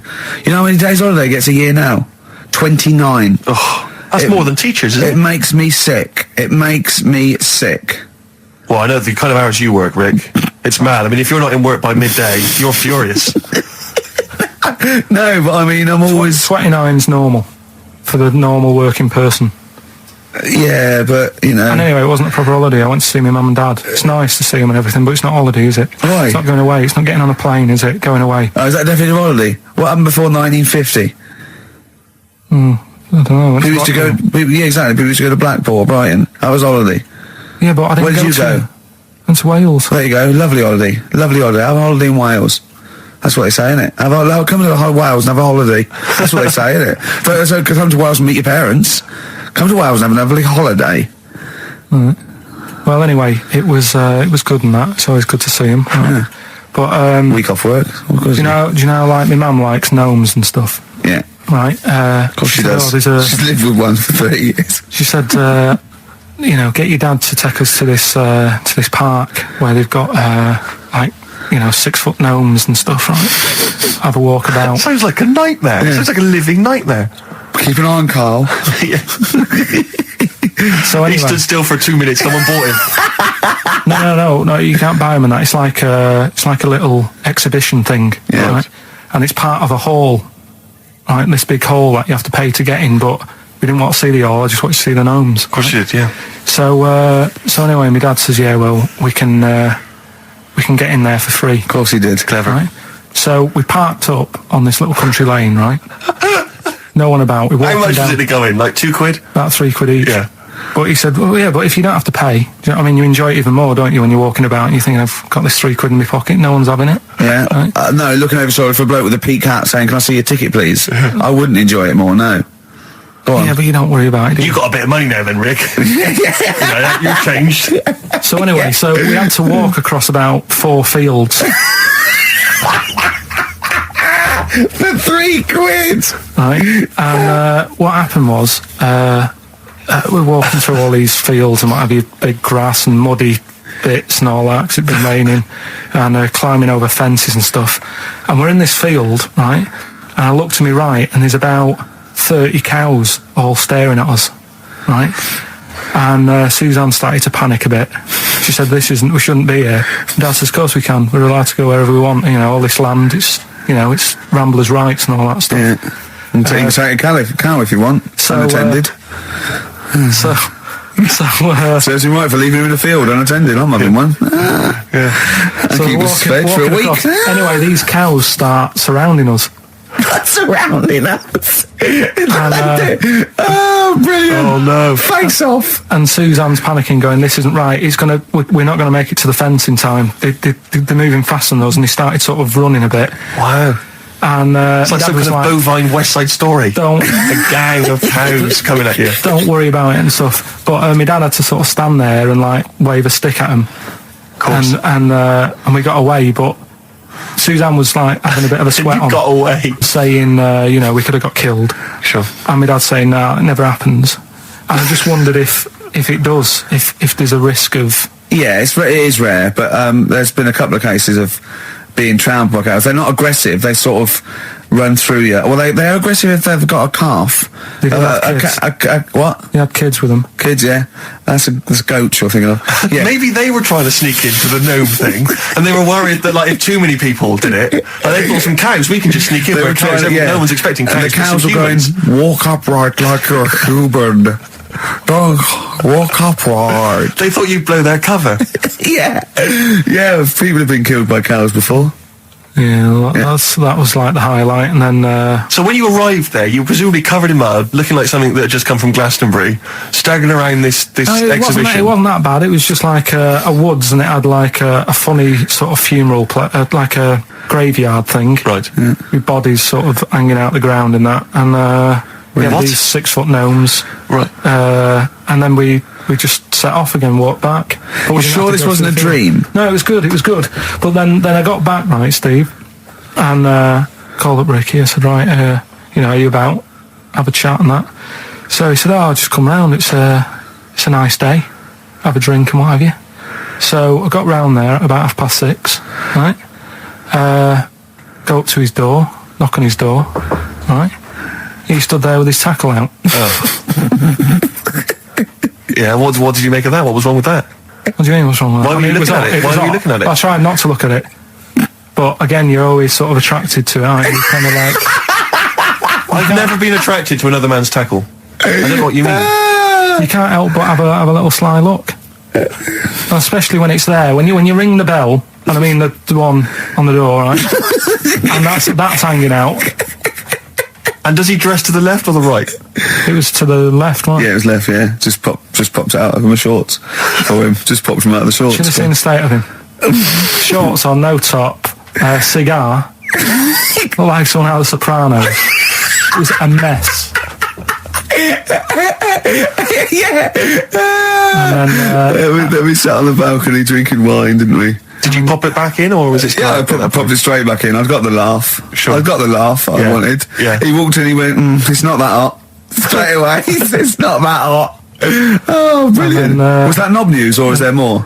No, it's got more knob news. That's just a taster. Just a taster. Listen, let's play some adverts, let's play some great music, and maybe we should have some early knob news. Early knob news coming up. XFM. Well, we talked about it before. Do you know the little mouse that had an ear on its back? Yeah, sure. Right. Well, you thought he had a bad time, right? Listen to this one. Mouse walking about with us, sort of wearing a monkey's testicle. They're just having a laugh. This is what I mean about a lot of scientists. What are they doing? When's that going to come in handy? I don't know what you mean. Well, they were seeing if, say if a fella loses one, right? Yeah. Hitler or whatever. And they go, well, don't worry about it, we can sort you out. I don't know what the monkey's going to do. I don't know if they keep passing them on or whatever. But the actual monkey testicle was put on the mouse. And it worked. It worked for the mouse. But isn't it... I mean, isn't a monkey's testicle quite large in relation to a mouse? Would it not look like the mouse was on a space hopper or something? Oh, yeah, it didn't look good. Well, they didn't put it where its testicles would be. No, they did. Well, how could it walk then? The ear was on his back, so he could just get about. Well, I don't know. But you don't know, do you? You just guessed. Did they grow the monkey's testicles where the mouse testicles would... It looked stupid anywhere else, though, wouldn't it?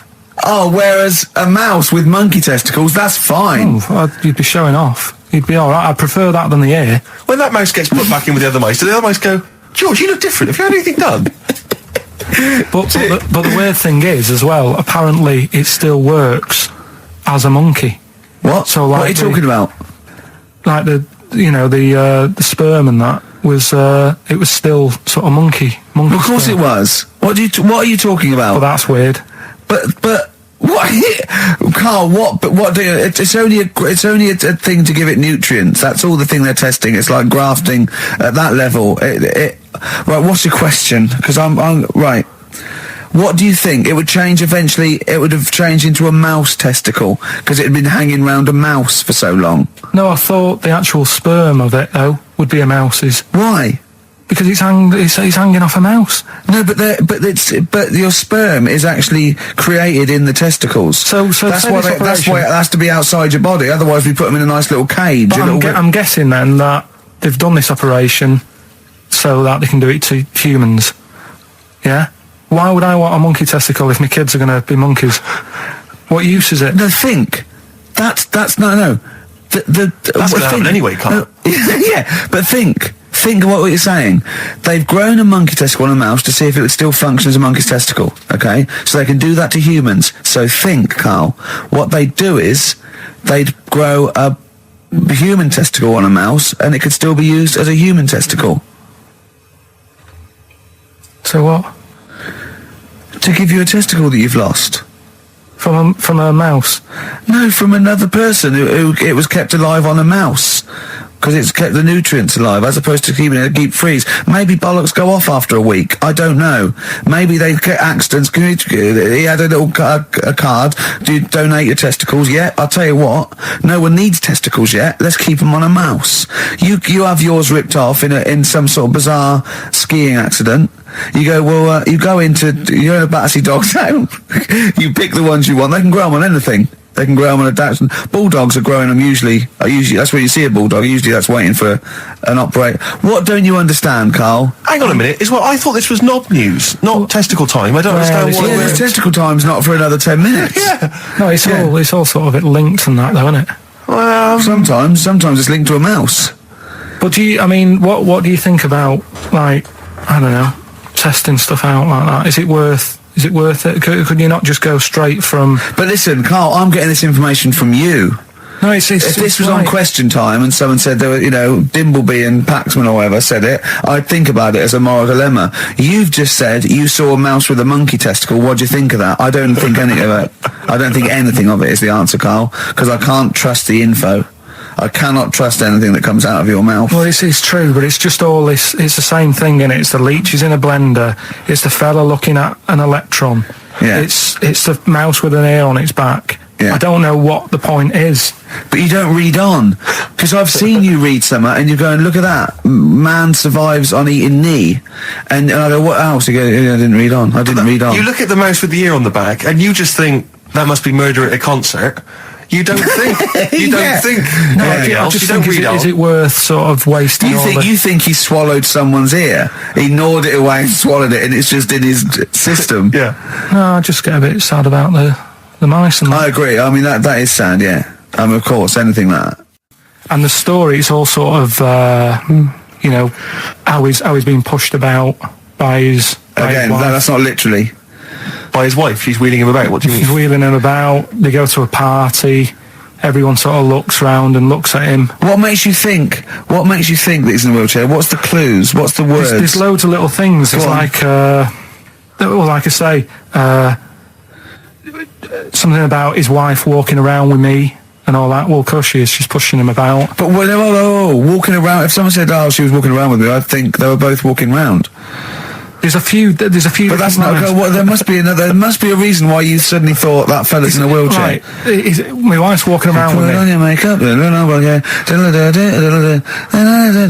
I feel all right. No, and she's always saying, "Do you feel all right?" And that she's always asking him how he is. Yeah, but she's just listen. Let me play it, right? And try and picture the scene, right? But now I'm only thinking of a little fella in a wheelchair. Well, have a listen to it, and just everything that's been said. Okay. Understand why I'm thinking what I'm thinking. No, never. Right, you ready? Yeah.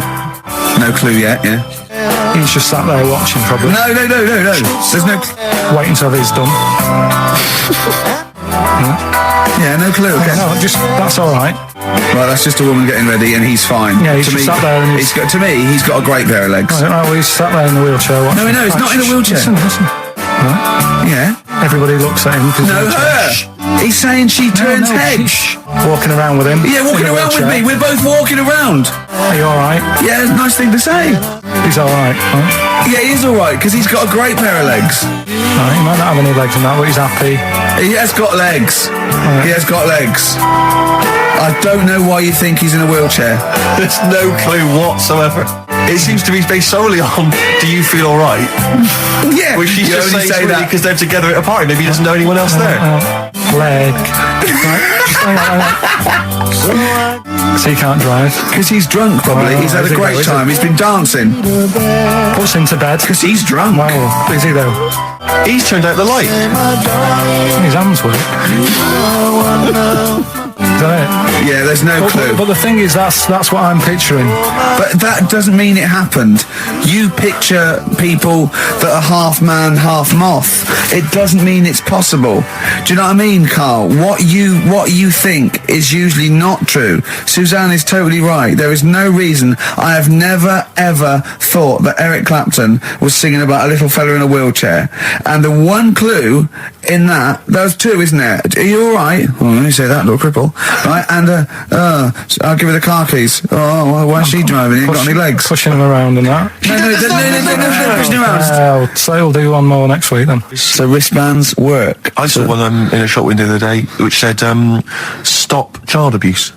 And I bought one, obviously, because a lot of people say, does it make a difference? But it was only £1, and I'd only spent it on kiddie porn. So, I think I'd make a little difference there in a small way. On a serious note, though, I like the idea that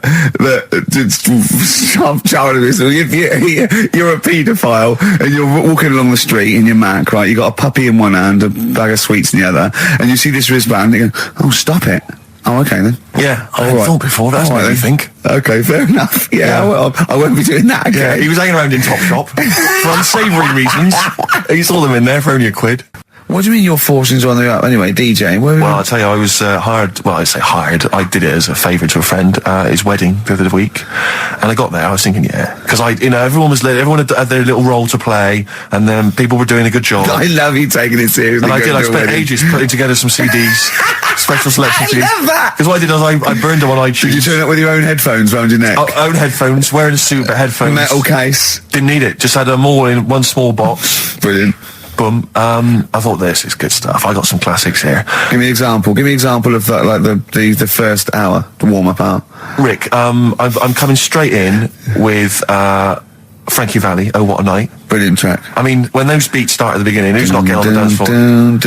Wait a minute, what's this following up? Go on. It's the Jacksons. What, I Want You Back? I Want You Back. Brilliant. It sounds good at the moment, Carl. Yeah. So I'm thinking, at least I'm going to roar this back because they laid on a good spread. The ceremony was nice, food was nice. I'm thinking this is going to be the piece de resistance. Yeah. Alarm bell started ringing. Why? When I realised there was a marquee outside. Of course, it's a balmy summer evening. I'm stuck inside on the dance floor, so I'm thinking I'm going to be struggling here to get them in. Even with flavours like this, I thought I'd struggle, Rick. So I'm sat there in my suit. I'm sat behind this little DJ console. I got to all the big numbers. There's one or two people making some token effort, but frankly, most people are outside everywhere. So I was livid. Of course, they couldn't hear it out there. So I was playing to an empty room, really, and I was furious. I was absolutely furious because I mean, what is they're wasting my time. They're wasting. Now I could have just stuck the CD on and got out. They're wasting Frankie Valli's. Frankie Valli's time. They're wasting the Jackson 5's time. They're wasting D-Light's time. Yeah. And so I'm sat there, and there's a couple of people making a cursory effort. Mainly when they come to get a drink from the bar, they might have a little quick, couple of twos. You shout, we don't want your not interested. All of you or no one. All of you or no one at all. And then there's a microphone set up because people have been doing speeches. This little girl gets on the mic, right? It's being funneled through the speaker system. So every time I put my headphones on, Miss Dynamite, was it? It wasn't sadly Miss Dynamite, although she decided to have a little go at MCing. She was screeching a little head How off. old is she? Oh, I don't know, 8 or 9. At their most annoying. When children are their most annoying, because they got a bit of confidence there. They're a bit cocky. They're not shy anymore. They're a bit arrogant. Yeah. She's screeching her head off, so I'm playing, and she doesn't know. Look at your face! I'm playing into the groove. No one's getting into the groove because she's going mental. She's just going, what's what's this? I don't know what this is. Play something I know. I'm thinking, I haven't got any bloody DJ Otsu or Crazy Frog. I'm not going to play what you... So she's just screeching along, ruining it for everyone. I say everyone, there was no one there. So me, she was ruining it for me. I bet you were really angry. I was furious. But of course as well, every time she screeched, it went through my headphones.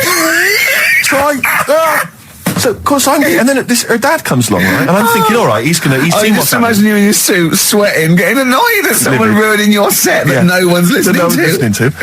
I think, her dad's coming over. He's going to put pay to this. He's realised that, she's causing a disturbance. He comes over there, joins in. No. Sits her on his lap. He's just saying, she's having a whale of a time. I'm thinking I'm furious. I'm thinking it's his responsibility to shut her up. He's not going to do anything. What can I do? I can't step in. No. And I know very well that if I interfere, he's going to say, oh, well, she's enjoying herself and no one's dancing anyway, and we've just got into a fracas. Yeah. I didn't want to start a fight. No. Because I don't know, but he'd have knocked you out, wouldn't he? Someone would have got knocked out. And I'm not saying who it would have been, but, but there were, to bear in mind, Rick, there would have been two of them. And so I didn't want to get into a fight with him. And anyway, so I'm playing. Anyway, so my friend came along. He realised what was happening, and I didn't have the guts to unplug the microphone because he'd have known. You see. Yeah. So I got my friend to do it when she had her back turned. So he pulled the plug out. The microphone went dead. She went, "What's going on?" I went, "I don't know what you're talking about." I said, "I don't know." She said, "Where's the microphone?" I said, "You must have broken it." I don't know what's going on. Someone will probably make you pay for that. Anyway, at least we shut her up. That is great. But it really went from bad from worse. And there's that thing when you panic, you start panicking. So you're putting on a lot of flavours that you would have saved till the last hour. What are we talking? Boom, boom, shake. Exactly, you're throwing him in early. Love Shack's coming on way too soon. Really? Oh, Love Shack before 11. It's heresy, but I had to do it. But anyway, in the end, I made the bride go and get some people in. I said, look, it's your special night, all right, and they're going to enjoy this. I'll be honest, love, this is a washout, and it's up to you exactly. to turn this wedding around, or I'm walking. And I tell you, they're going to have a sour memory of this evening, unless you bring some people in. Everyone in dancing. So she got him in at the end. Brilliant. And I'll tell you this, Carl. I mean, I don't know what you say, but they were loving it. They were absolutely loving it. A bloke came over and said, "Have you got Amarillo?" I said, "No," but I put on something even better, Delilah. Wedding crowds always go for Delilah. A song, of course, about old man killing his wife. But it always goes down very well, strangely, at weddings. They get into a sort of hokey-cokey thing. They went berserk for it. And I was following it up with, I had the monkeys, I had all sorts going on. Brilliant. Of course, you know what happens. What? I'm going great guns. People are absolutely loving it. They're rocking it. I throw in, I had something cracking on at the end. Come On Eileen, of course, was on. People were going berserk for it. Which is unfortunate because the bride's name was Eileen. Yeah. And then the bride pipes up. I'm throwing the bouquet. So they all traipse off outside again. Oh. I was furious. Oh, no. I plugged the microphone back in. I said, "What are you doing?" We got, but they went out. Then, of course, you can't get them back once they've done that because all the women are running around. I got the thing, and then they got to wave everyone off, throw the confetti. They ruined your day. I was having a great time and they ruined it. She ruined your special day. She ruined my special night. Oh, no. It's on her head. What would you put on about now, Carl? What if I was DJing? Yeah. Probably a better world party. Go on. Interesting. I've never been a religious type. If people want to do it, I let them do it and what have you. Good of you. But out of all of them, I want one that's not going to take over your life. I don't want one where you've got to get up 3 times a day and you've got to go and pray and that you've got to get up early. Forget that. It's getting in the way. But if it's something like, I was walking to work the other day, right, across Oxford Street. There's a little Hare Krishna fella there, and he sort of had he had a leaflet and stuff, and he said, "Are you interested?" And I said, "What do you do?" And he said, "Well, we're against getting stressed out and what have you." And he gave me a plum. They hand out food for some reason. But I sort of asked a few questions. Just the imagery. These two bold people, one of which is wearing an orange smock, holding a plum in the middle. He hands the other one a plum. It's almost like you can imagine some kind of religious painting. Exactly. Yeah. But what is their sort of main thing? Because he didn't really tell me that much. He was a Japanese bloke, so I didn't know what he was saying that much. Why? He wasn't speaking English? Not very well. He wasn't the best sales bloke to send out for them, is what I'm saying. Yeah. But what's that? Are they you're saying they're nothing like... Well, I believe Hare Krishna is a kind of, as an offshoot of a sort of Buddhist faith. It is, I think they are Buddhist, aren't they? Yeah, and obviously their kind of trademark, as it were, is that they have to say, I believe they have to say Hare Krishna, Hare Krishna in a certain rhythm, in a certain order, a certain amount of times per day. That's why you see them walking down the street saying Hare Krishna, Hare Krishna, because it's actually a sort of religious chant which they're obliged to do. So you see, even if you go into the Hare Krishna faith, you may find yourself, in Tesco or whatever, forced to say Hare Krishna, Hare Krishna. Out loud, not just thinking it. Yeah, no, out loud. You can put it on an iPod and... You can put that on an iPod, no, it doesn't count. No, I think you have to actually say it. So I guess that kind of eats into your social life a little bit. And there's the wearing orange as well. Particularly frustrating, I imagine, if you're in a cinema or a library. A little bit awkward there, midway through. Or Star you Wars, live next door to a bloke called Hare Krishna, who constantly thinks you're calling him. Yeah, that probably. Yeah, so that's in this. I mean, I don't think we've quite done the Hare Krishna faith its full service there, but so interesting to you. I mean, you got handed a plum. You've been treated well by them. Yeah, well, but he couldn't tell. I just wanted to know how much time it would take up. What are the benefits? What can you do? What can I think the benefits are they probably don't get stressed out. They've probably got that sort of that zen, that chi-ness about them, where they try and interact and quite meditative. Yeah. I've got some nice trainers as well, don't they, with their orange. What are you looking for then in a faith, Carl? You say what are the benefits? I mean, obviously Catholicism, you get the communion wine and bread, so... Yeah, but I can afford that. Right. Probably just I like the Crusaders. I was forced into joining that as a kid because a mate sort of joined it, and he sort of said, "Are you joining?" I sort of swore at him. I said, "I'm not doing that." Right? Yeah. He said, "Right, if you don't come with me, I'll tell your mum that you just swore." So I was like, "Oh." So I went. So I went along, and I used to just go on the Friday when they played, Sabutio and stuff. And then I went on one Sunday, and it was totally different. There was no Sabutio. There was no sort of table tennis. The thing where you hold a thing and knock things over. Skittles. There was all that on a Friday. Went on the Sunday. It was rubbish. He said, "Right, sit down in this room." They gave me a Bible. Thought, this looks too heavy, this is too big, I'm not interested in this book. And I never went again. I used to hide on a Sunday when they came round. And that's been the only sort of... I suddenly, why did it suddenly turn out to have to hide on a Sunday when they're coming round? Because they wouldn't leave. Who was it? Were they adults? It was well, he seemed like an adult to me at the time, but he was probably about 27. Well, that is an adult. Yeah, but do you know what I mean? He seemed a lot older when I was a kid. Yeah. And he came knocking and that, and he used to say to me, "Mum, just tell him I'm ill or something." And he used to hang around to see if I'd eventually come out to play and that. And if I did, I think they would have grabbed me and took me there. I love the idea that for you, religion has to bring with it some kind of gift. It's like, join our faith and you get an alarm clock radio. It's like something like that. I think religion does bring a gift. Usually, it's... the gift of the Lord. Well, the gift of everlasting life, isn't it? And that's the problem with it, A lot of people believe in it because they think... But for Carl, his feeling is like, that should be a given. That's safe. I'm definitely going home with eternal life. But what else can I have? Is there an iPod? You have to have a religion? Because obviously I don't have a religion. I don't miss it, and I wouldn't want one. I'm an atheist, and that's out of belief. That's out of logic. And we don't get into the politics or the morality of it. Why do you feel you need a religion? Why don't you just get a hobby? Well, I didn't want one. I don't want one. I just was saying that, if I was to get one, which one would I go for? Is what I'm saying. I'd like to see you perhaps as a Jew. I think Judaism would suit you well, I think. What are the hours like for that? Tough. Can be tricky. That's what I mean. I don't want anything that's, And they have a day where they don't eat and stuff. I couldn't be doing with that. So they have days when they eat too much? Yeah, but what happens if I'm not that hungry that day? Like I say, I don't like change. No. I like my Cheerios in the morning. I don't.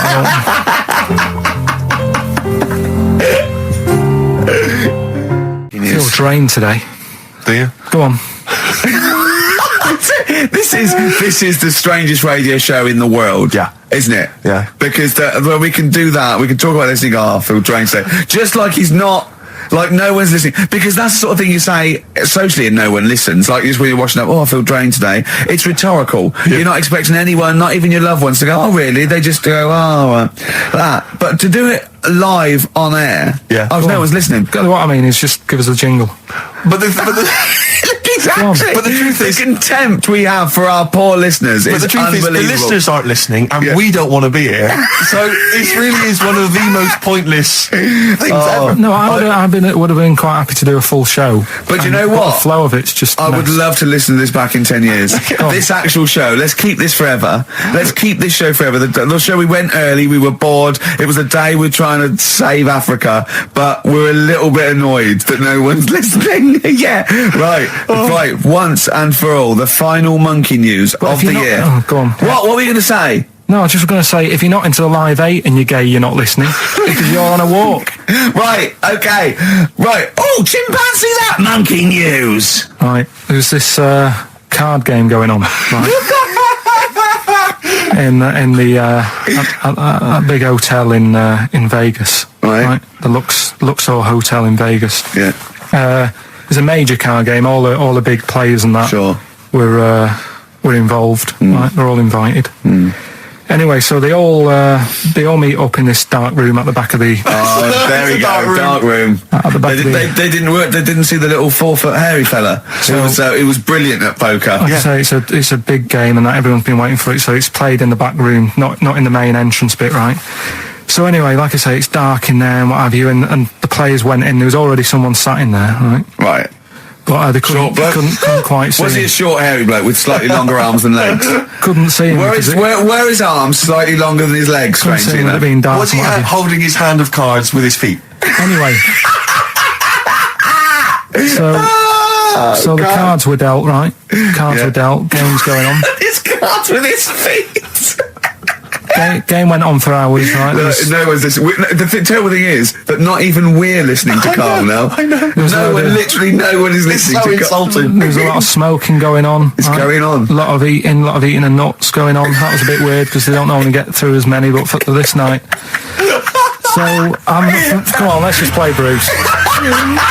Goodbye, everybody. See you maybe at Christmas time. Goodbye. Right. That's the end. That's the end of the discussion. I'm serious. That's the end of it, definitely, because it was dreadful. Do you know what I mean? It's not. Do you know what I mean, Steve? Yeah. It's quite funny, but that was awful. I mean, we've apologised for that so many times. I know we've come back. It though, don't they? No, they don't like it. They don't like it because it's rough. That's too. That's people. No. That's the end of that. So you enjoyed it in the end? In the end, it was all right. Yeah. It's just. What do you expect? Okay. No, but it's that thing, isn't it? It's always whenever you're faced with something different, it's always awkward, isn't it? And that's the thing. And I think I did all right. We were a nice bloke. Carl, say goodbye and say it nicely, like you're happy. See you later. Is that the best you can do? Goodbye. Yeah, see you next time. Bye. Well, here we are again, XFM on a Saturday. Just gone 1 o'clock, Steve, if I'm very much mistaken. But we're not here as such. We're away again, gallivanting around. We've got to do the special sort of best of again. Okay. Which we did a few weeks ago. So this is the best of the last 3 weeks. Which I think is it's the best 3 weeks we've ever had. But I'd like it condensed into 2 hours. Yeah. Yeah. Some great music as well in there. Yeah, there'll be some great music, interspersed with fine chat that you've already heard. Yeah. Except this bit. This bit's new. We've actually, out of the kindness of our heart, we've come in last week. Yeah. Yeah. And we've done a few clips just because we felt a bit guilty about shooting off. Yeah. I mean, even now, having heard this link, I'm beginning to wonder if it was worth our time. Oh, dear. You know, I've said in the past to you, Rick, that my grandparents, so I love them dearly, but it's like for the last 30 years, they've been waiting to die. I know. It's like they just sort of, it's like, you know, the novelty wore off of life. Life in the 50s. Yeah, they got kind of bored of it. Life, in the 40s, it was brilliant. All sat around the old Joanna as the bombs fell, singing. They loved that. The 50s, you know, that was great as well, because that was the post-war years. It was, you know, it was a bit tight in the pocket, but it was all right. Everyone pulled together. And then the 60s came along, all the crazy music, the funny hair. Let's stay in bed. They basically stayed in bed. And it was one Christmas when my grandmother said to my dad, what do you like for Christmas? What do you fancy for Christmas? And this must have been, I don't know, 20 years ago. she said, what do you fancy for Christmas, Ron? And he went, well, I could do with a nice big kind of warm winter overcoat. She said, don't worry about that. Don't worry about that, because your father will be dead soon. It's what you can have his. Meaning my granddad. Well, to be honest with you, my father's still waiting.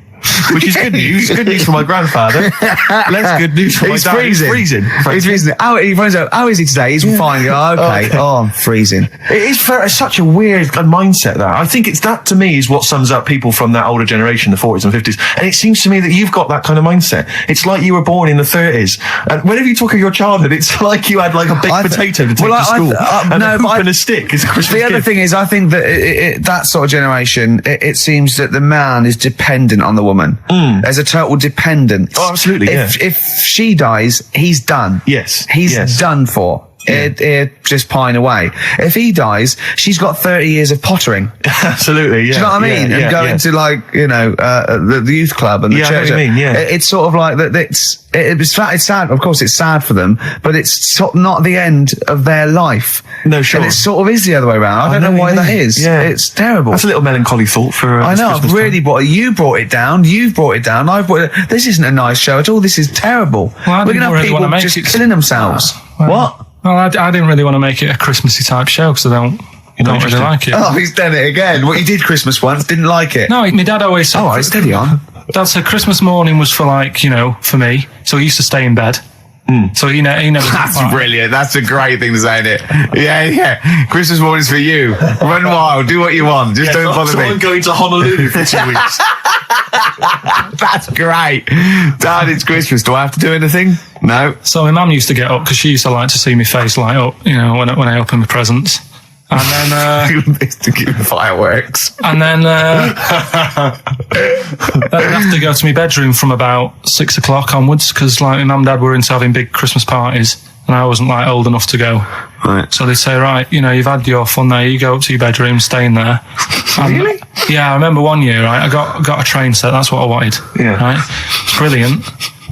Playing with it all day. I thought, I don't mind about the party, I'm happy staying up here playing with this. Brother comes in, he's had a few, right? He's going, give us a go on your train. How old is he? He's a bit older than me, so he might have been like, let's see. Well, let him be 18. Probably about 18, 19, and something like that. I had a train set, so I don't know, about 14. Something like that. Yeah. Right? So I'm playing on that, loving it and stuff. And then he comes in and goes, give us a go. He turns the transformer up to 14. He went really fast for about 5 seconds, broke it, and then he went back downstairs. Wow. So Christmas, I hadn't even got Sounds Christmas like the Conservative government with British Rail. Satire, that is. Rick, I just thought that there's satire. If there's any satirical shows listening or magazines. It doesn't work in any way because there's the analogy falls down apart from there being a train. Think it through though. British Rail was trains. Yeah. And the government broke the trains in many ways. They didn't break them, not officially breaking them, but they kind of... It does work. It's perfect. Oh, I'm pretty pleased with that. And I can't... And no one's asked him to be on Have I Got News For You. It's weird, isn't it? It's strange that. When you've got a satirical mind that's as quick as that. Yeah. Right. And he's broke your little train set. So what did you do? I just watched telly and had some sausages. I bet you were happy with that though, weren't you? Oh, it's a bit annoying though, isn't it, when your main present of the year has been broke. And did it ever get it fixed? No, that was it. Put away. I'm intrigued why your parents wouldn't let you come and join in the festive fun. Was it really debauched down there? Was it like eggnog everywhere? Well, no, but I mean, that's fair enough. 6 is a little bit early, but I just think, if you're a kid, he had his fun, put him to bed at 8 maybe. And you think so on Christmas Day? I thought that was a day for family. Well, not if there's a party going on. Don't have the party on the Christmas Day. Well, that's another option. Yeah. Your parents are weird, aren't they? A strange breed. Well, I think that was the year, right? You're talking about buying presents and stuff. I think I did treat my mum to... I didn't buy my dad anything. I think that was when I got a bit older, he used to get me dad something because he wasn't that bothered anyway. No. So, got me mum. There was a cheap shop, right? Of course. Thank God for that. Called Snips. Right? So I went in there and I thought, let's see what I can get her. And remember Victoria Plum? I don't think so. Well, it's like a fairy character. Right. And my mum's into gnomes and stuff, right? So I thought, right. She must be pleased with you, then. Victoria Plum. I was thinking, is that one of the neighbours? Is it like a brandy liqueur? Do you remember Victoria Plum? Victoria Plum. Victoria Plum, yeah, it's like a little fictional sort of character, right? Okay. So I saw it, I thought, yeah, she'll love that, right? So I did my paper round, saved up for 2 weeks, right? Oh. Got that sorted, went to Snips, bought the Victoria Plum. Next day, I'm in town with her, right? So I think, I know what I'll do. I said, come in here a minute, right? So we go in and we're looking around, and I tested her, right? I went, look at that there, that's all right, isn't it? And she goes, oh, it's bloody awful. Oh, Carl. Oh, Carl.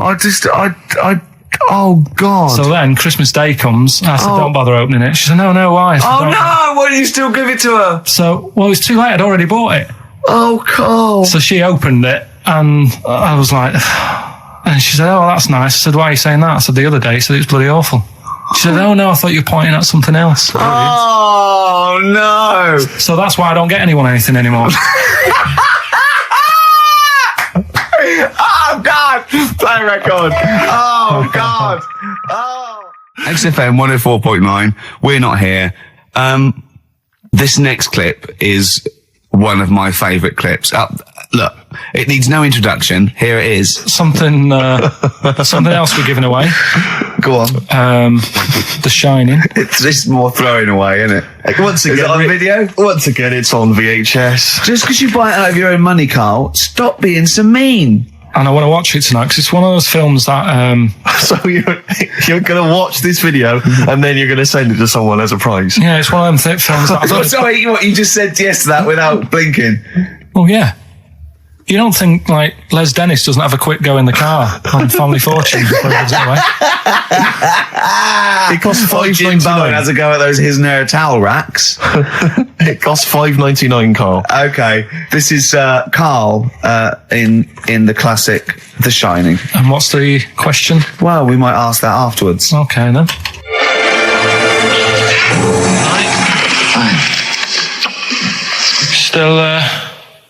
Still trying to write the book then? Yeah? Yes. Good. Funny, someone told me the other day, weird thing about a typewriter, the top row of letters, the longest word you can write is typewriter. I'll just show you. That's weird, isn't it? It's just the typewriter being... You're not in the mood, are you? You're in one of those grouchy moods again, like you get into when you're writing. I'm not being grouchy. I just want to finish my work. Yeah, just being a bit funny, a bit offhand and that. Let me explain something to you. Go on. Whenever you come in here and interrupt me, you're breaking my concentration. You're distracting me. And it will then take me time to get back to where I was. Understand? Yeah, but I just was coming in to try and cheer you up. You know, if you... I mean, I'm full of ideas as well. You know, if you're having a problem coming up with stuff, got loads of ideas you could write about. The other day I read about this airy Chinese kid. What do you want me to do about it? No, it's just that it could make a good book. Do you know what I mean? Sort of following round. That's swell. Well, I'd buy it. You know. But if you don't want to know, don't bother doing it. But do you know what I mean? It's just airy Chinese kid. It's weird because they're not normally that airy over there. Yeah, this kid caked in it. But if you don't care, I wouldn't touch one hair on his goddamn little head.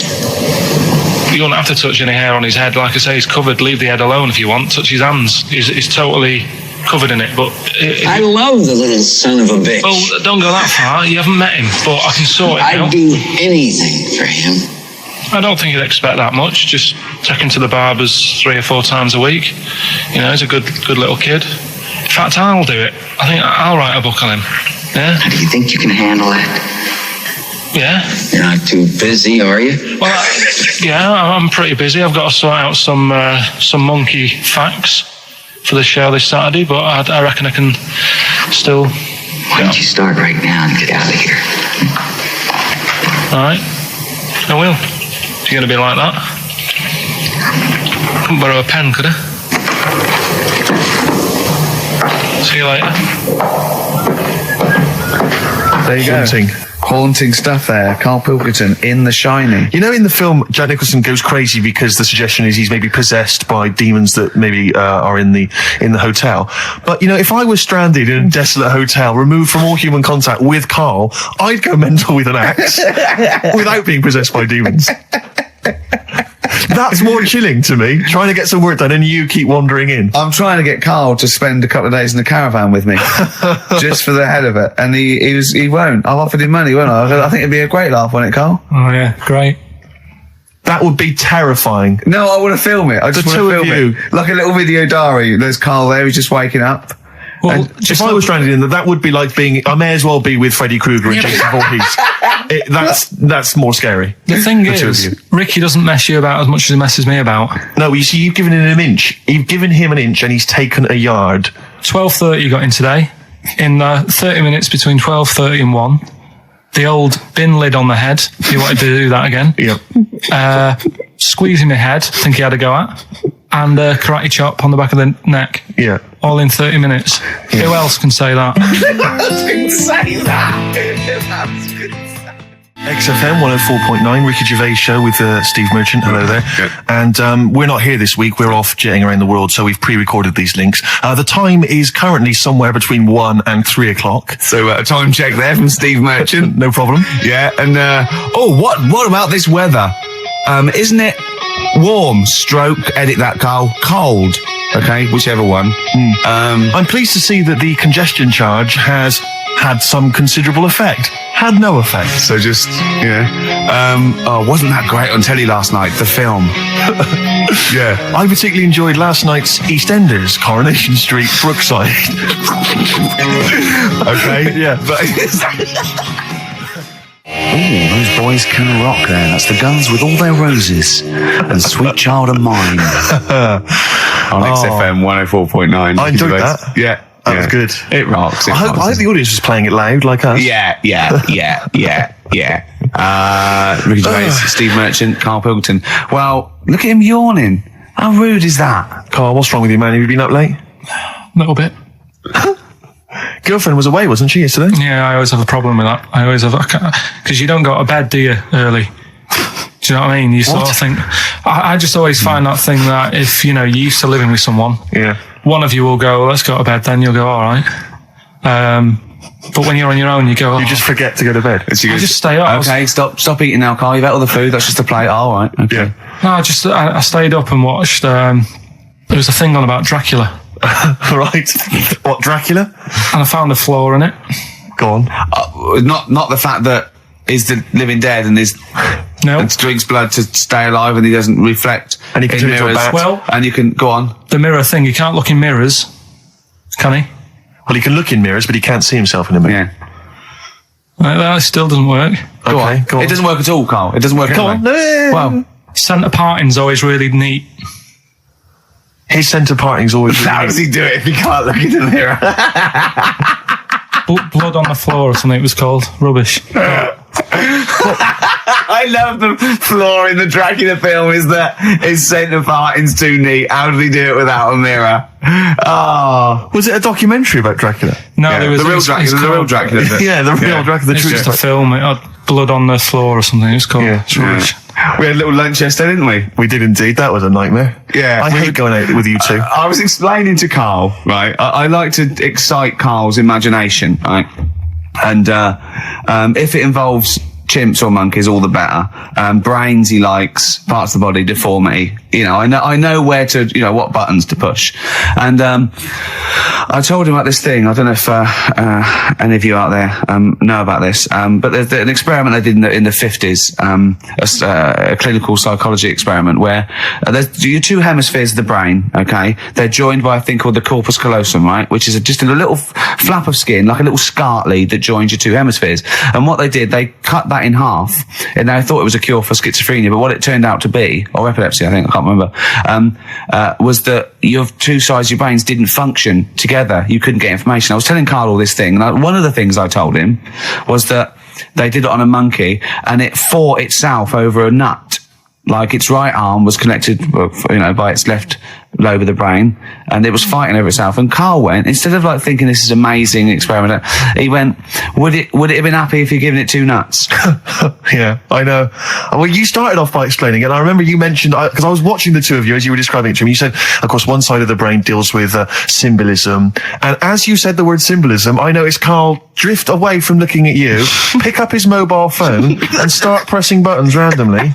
And I thought it was the word symbolism that got him. And I noticed it took you just a moment longer. And I think the first thing you said was, when did I lose you? Yeah, I knew I'd lost him. It's extraordinary. And he doesn't even try to disguise it. I said Nomenclature at one point as well. Right, yeah. And I knew I was dicey with death there. Yeah. But, but I told you tried to look it up, didn't you, on the web? You didn't find anything about it, did you? The spelling of it's, what is it again? What's the word? Corpus callosum. Yeah, so I couldn't do it. No, there's no point. Yeah. Don't bother. Give up. Don't bother. So if anyone knows any interesting facts about that, yours hasn't been cut in half, has it, Carl? That would, again, might explain something. I'll tell you what we will be talking about later. I don't know if you're sort of aware of them, Steve. Go on. Bonobos. Oh, I don't know much about bonobos. I told him about he was looking for stuff. I said, put in bonobo. He was having no luck with chimp. And they're a form of chimpanzee, but they're even closer to us, evolutionarily speaking. They've got their social groups are more like ours. They're more intelligent. And he was loving it, weren't you? So is it human bonobo Carl? Is that how it works on the evolutionary ladder? Chimp Carl. Yeah. Talking about him. So we're talking about bonobos. You're excited about that? Yeah, That's coming up in Monkey News? No, I think it's a bit of a monkey bonus. Oh, that was great. That was very, very funny. What a wonderful clip that was. I enjoyed it. Do you remember that?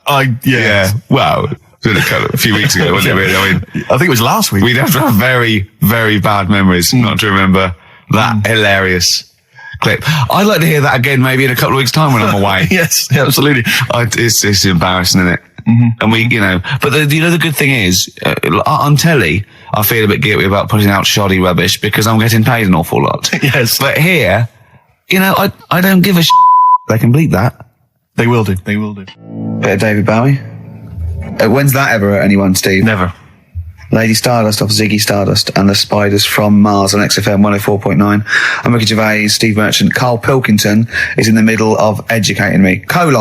Educate me. Did I tell you the time when the doctor said I was going to die? All right, keep talking. Right, ages ago. Must have been about 15, right? And at lunchtime there was this. We used to have a choice of stuff to do at lunchtime, right? We used to have like a burger place that had an arcade machine in it, right? So we used to go there and play on that and have a burger. Or there was this baker's, right, that my mum worked at, and did great cakes and stuff, right? So she used to like bring some home and that, but she couldn't always bring them home every night because they'd cost money, and she used to get them for free. And they used to say they'd rather chuck them away than give them to the staff because there's a chance that the cream might be off.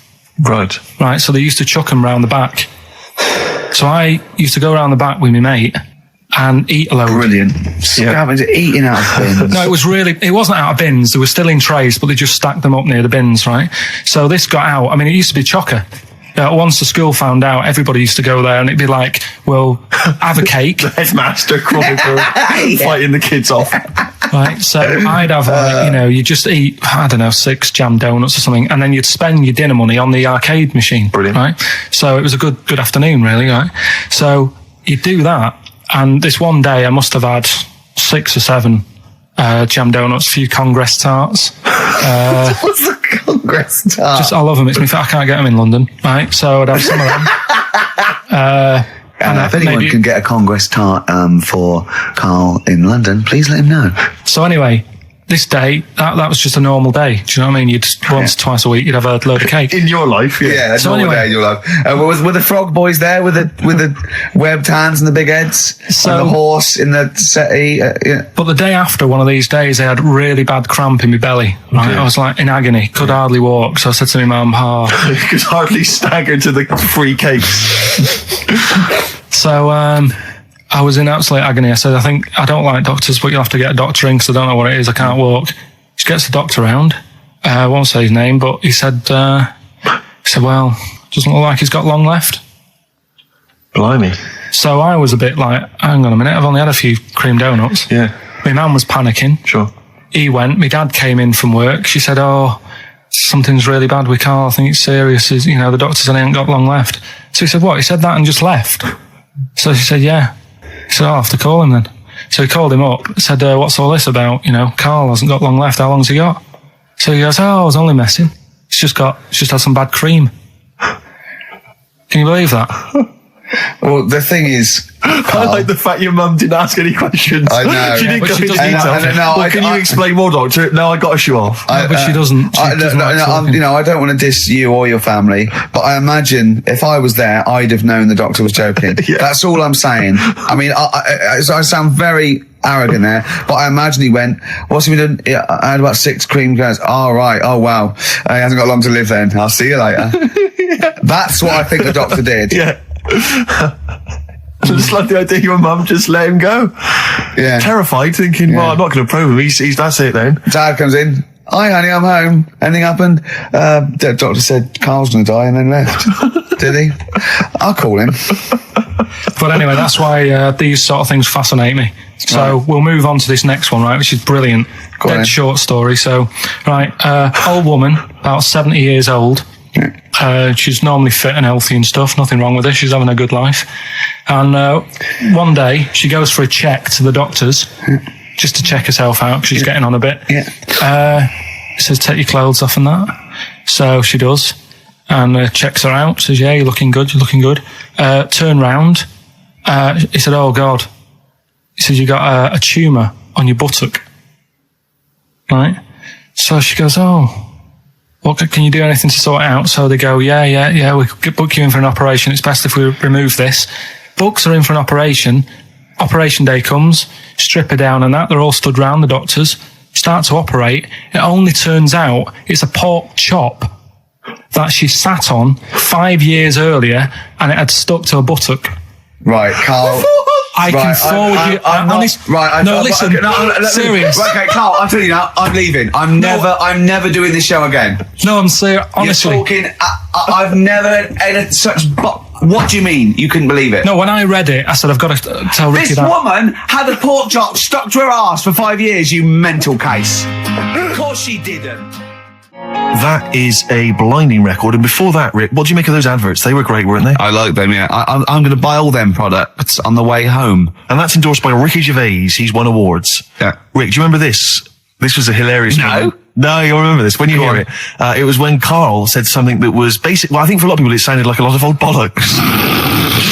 What have we got now? Right, so we're looking into animals that we get rid of. I've spoken to someone about snails. I've spoken to someone about jellyfish and that. And looking at cockroaches today. She's an expert. She's just not just some random person. No, she works in a museum, a good museum. I said I'd give it a plug. It's the one near Knightsbridge. It's got dinosaurs and that in it. It's worth seeing. Natural History Museum? Yeah. So, it's not sure. He's not sure. This is what happened.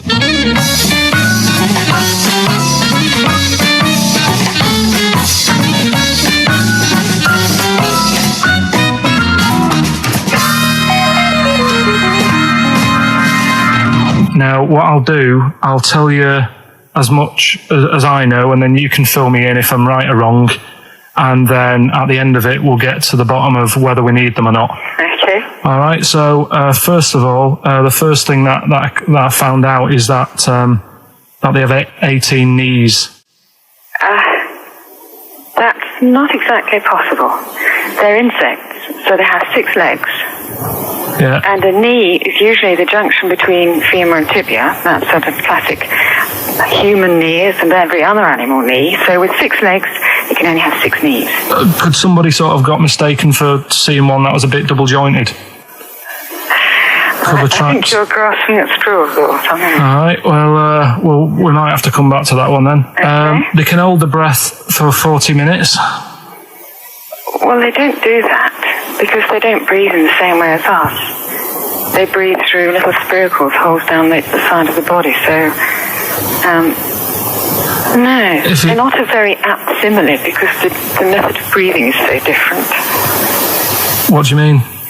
Because insects have a totally different system. They don't have lungs in the way that we do, just breathing through one part of the body. They're actually breathing through every segment of the body all of the time. So even though they've got their mouth shut, they might be able to slide. Nothing to do with breathing. So only feeding. So you see, maybe that's where someone's gone wrong. Someone's got hold of one and sort of taped its mouth up or something and got bored after 40 minutes and said, well, we'll call it right. That's a unkind thing to do to an insect, even to a cockroach. Yeah, but it's all... Can't do that. Yeah, but... No. Pretty unkind thing to do anything, even a cockroach. Something else I found out. Yeah. They can live for a week without an head. Well, that's true if they don't bleed to death in the process. But the weird thing is, when I told you that they had 18 knees, you seemed a bit sort of like, don't talk ridiculous. But then we're talking about an animal that can live without an head. So there's a little bit of truth in that one, yeah? Yes. Why, when it was invented, has it got that facility? Say if someone said to humans, we could do that with humans, and, you know, if you lose your head in some accident, it gives you a bit of time to sort of go back to your family and maybe write them a note. You won't be able to have a chat, but write them a note saying it was my own fault and it was nice knowing you. Oh, well, that would be a useful facility, I agree. But cockroaches are great survivors. I mean, they've been around for over 300 million years. They're one of the most primitive insects. All right. Well, I've also... is it true that they do a lot of resting? Apparently they can sort of rest for 75% of the time. Rest?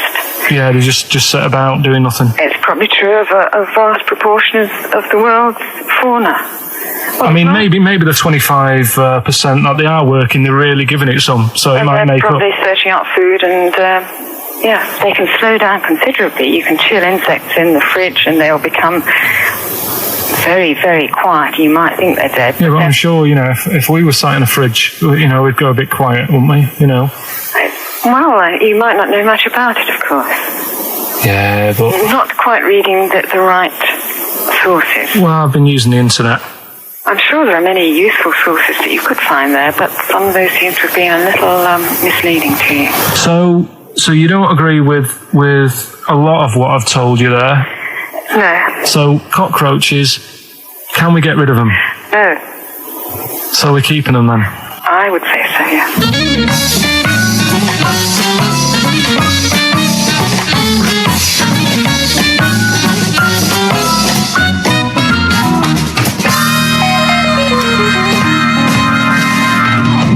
I think we should get her on more often because she sounds like she'd be a bit of an ally, really. Because she knew immediately that you were talking nonsense.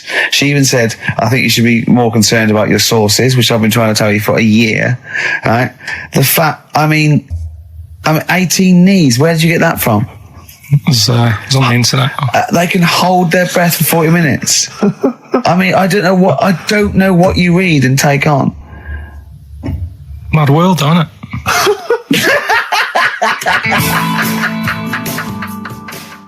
Well, if you've just tuned in, it's XFM 104.9. You've got that bit right. Ricky Gervais Show with me, Stephen Merchant. Hello there. Carl is actually in a little booth. We're not in the studio, you see. This is pre-recorded. We recorded this last week because we were away. And it's sort of like the best of the last 3 weeks since last time we were away when we put out the best of. Okay, what's the next one? What's the educating Ricky? Well, I don't know. See, like I say, I was looking around and there's stuff that is interesting. Right? I was looking on the web. But there's no point. Well, it's just that I found one about... what's the point? About a lad who 8 years old, but he's still breastfed. Now, I don't know if you can get anything out of that. Is that what his mum said?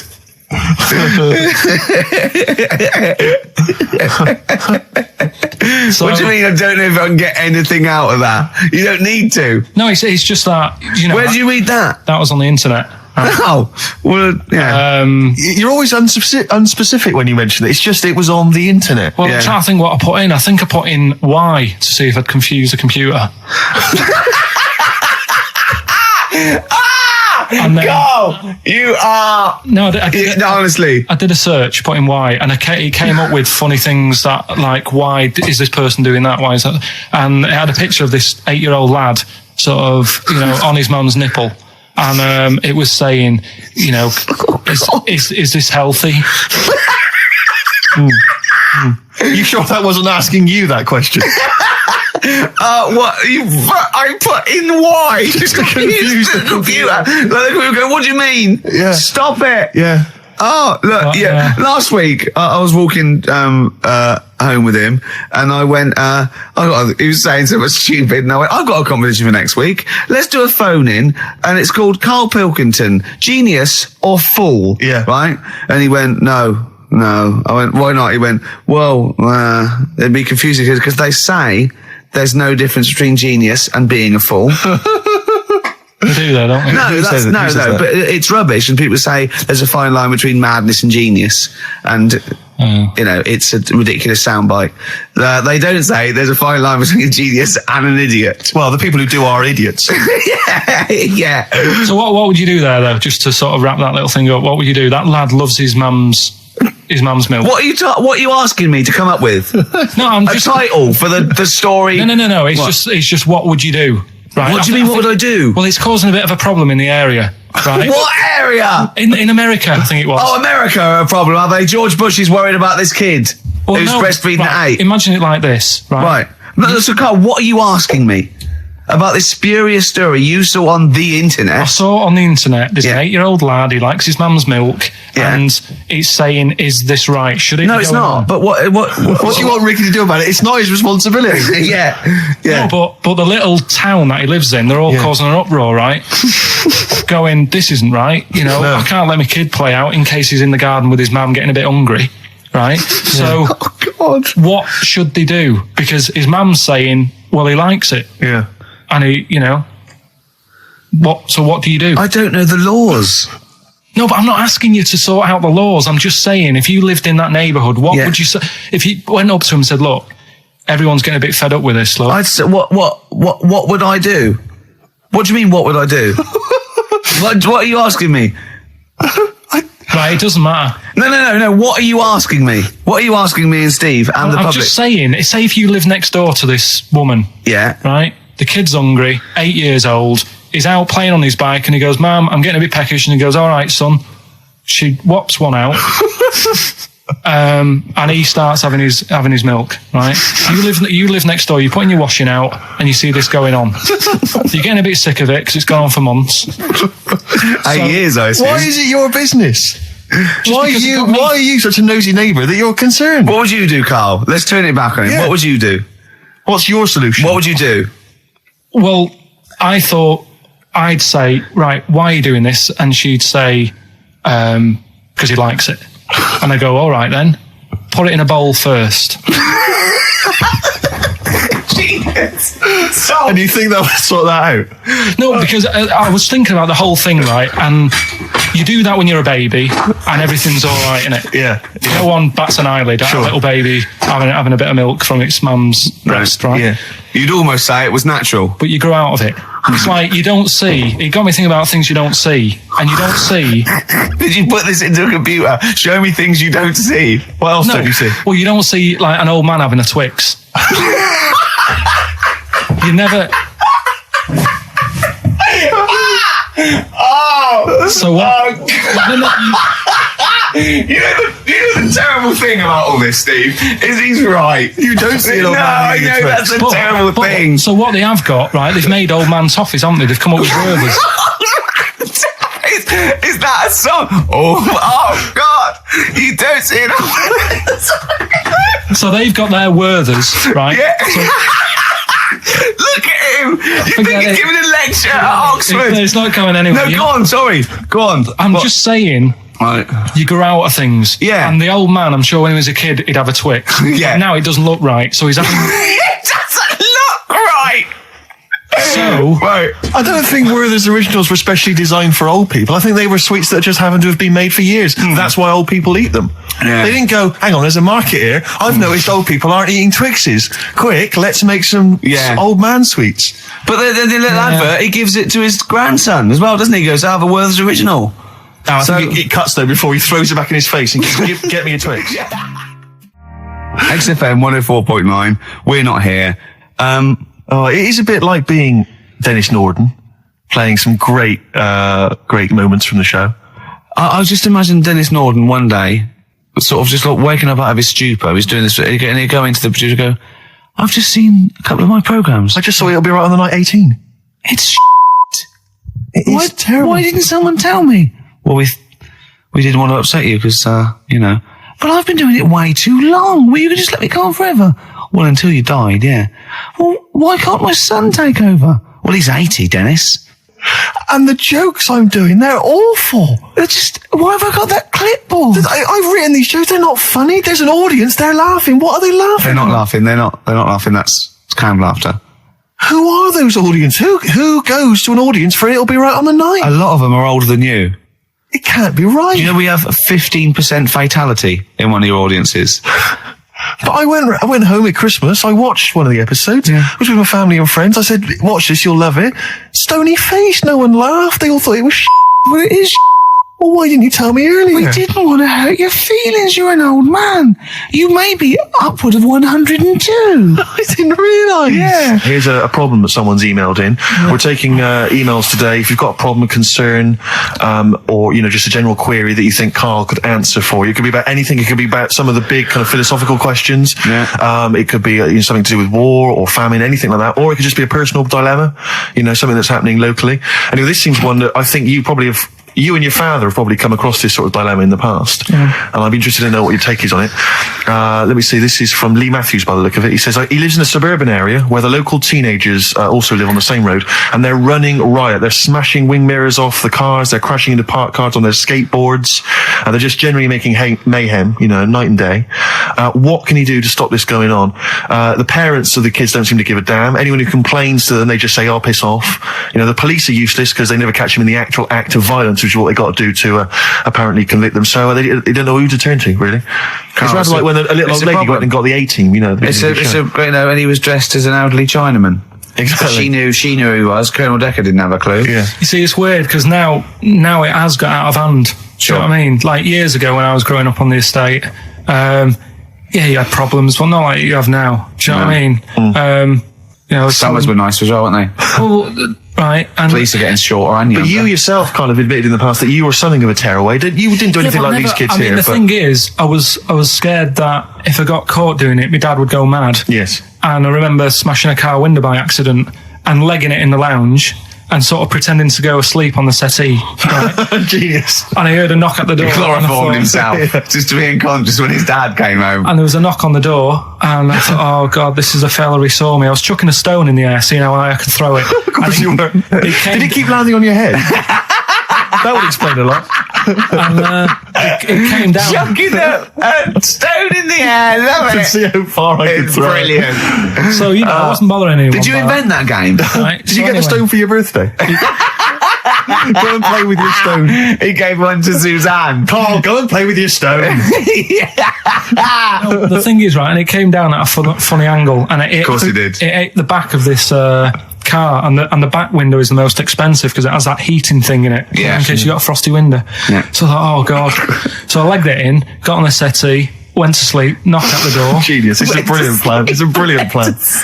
I couldn't be guilty. I'm asleep. So I love the idea. So the thing is, our lounge used to sort of, you could see in from the door, right? So this family who saw me do it, saw me asleep on the settee, and my mum said, go and get the door. And I sort of went, oh, as if I'd been asleep. Yeah. I went to the door, like, rubbing my eyes. And the fella said, what did you run off for? I saw you. I was like, oh, no. And I didn't see my dad. I went out. It was when he was working sort of evenings. So I went out so I didn't have to see my dad. And then the next day I came home from school, and my dad said, 45 quid. Oof. That's all he said. That's all he looked at me. And then you fell asleep and he went, wake up. You know what I said? No, 45 quid. Now the thing Karl. is, he didn't have to do anything. £45, Karl. Now I know you were saving up for a brick, but you can't have it. Yeah. Just equally, if you're doing a bigger crime, a bank job or a murder. Remember to take the stocking off your head, because if they wake you up and go, why have you got a stocking on your head? Just go, oh, I had a weird dream. Right. Okay, look, quick query for you. This is from Jay. He's got a problem here. He says, my parents won't let me ditch my studies. He's currently reading modern languages at London University. Sure. He wants to follow his dream, but his parents won't let him, of being a dancer. Carl. Worse than that, he says that they're trying to arrange a marriage to a bunch of minging daughters of people they know from good families. He doesn't know what to do. So he's got the arranged marriage coming along, and he's also got, he basically wants to be a dancer. His parents are forcing him into something more practical. Well, the first thing, right? I don't think live your dreams. The arranged marriage thing is such a bad idea. Okay. Because I think too many people go on looks, right? And then you soon get bored of that, and you find out the person who you're knocking about with. It's actually not your type. Right. Why don't you arrange marriages for people? Well, I'm just saying, right? So I'd say, Jay, go along with that. I wouldn't worry about it. Okay. I mean, if they're really ugly, then, don't go along with it. But if they're half bad, put up with it. That's sure. Right. The dancing. Brilliant. Right? That's that solved. Brilliant. I wanted to be a dancer. After I did the boxing, right, I joined a dancing thing just near Man United's ground, right, called Twiggy's. Went along, I wanted to learn some moves. How old were you? Well, it was when Michael Jackson was like pretty big, so about 83, 84, 85, something like that, around there. Wanted to do it. When I went, it was shut, and it had become like a warehouse for toilet rolls. So in a way, I wonder what would have happened. Sorry. How is that an anecdote about you going through dancing? You've told me before you did boxing for a while, you did dancing for a while. You had a true fight in the boxing. You didn't even get in the. That's not an. Imagine if that was a film. This is a boy's dream of becoming a dancer. Oh, it's shut. Next on. I mean, how is that a story? Yeah, that was Billy Elliot. Do you think it won quite as many awards? Yeah, brilliant. Footloose. All right, yeah. I'm fed up. They banned it. Let's go. Oh, it's shut. Flash dance. First, there was. It's a warehouse. Never mind. I'm just saying, you'll find something else. I think I got a go-kart after that. I bought a motorised go-kart and kept myself busy with that. So. There's always other things. Just think, Alan Bennett has to sit down and really sweat over his stories. Yeah. He just opens his mouth. You are a living Alan Bennett character. So that's solved. Well, Jay, don't worry about that. There's no emotional problems I can foresee if you follow that advice. So the advice there is do an arranged marriage. If she's not ugly. minging, she's not completely minging. And don't worry about dancing. Get a go-kart. Cheers. This is XFM 104.9. I'm Ricky Gervais with me, Stephen Merchant. You're listening to the best of, basically, Karl Pilkington.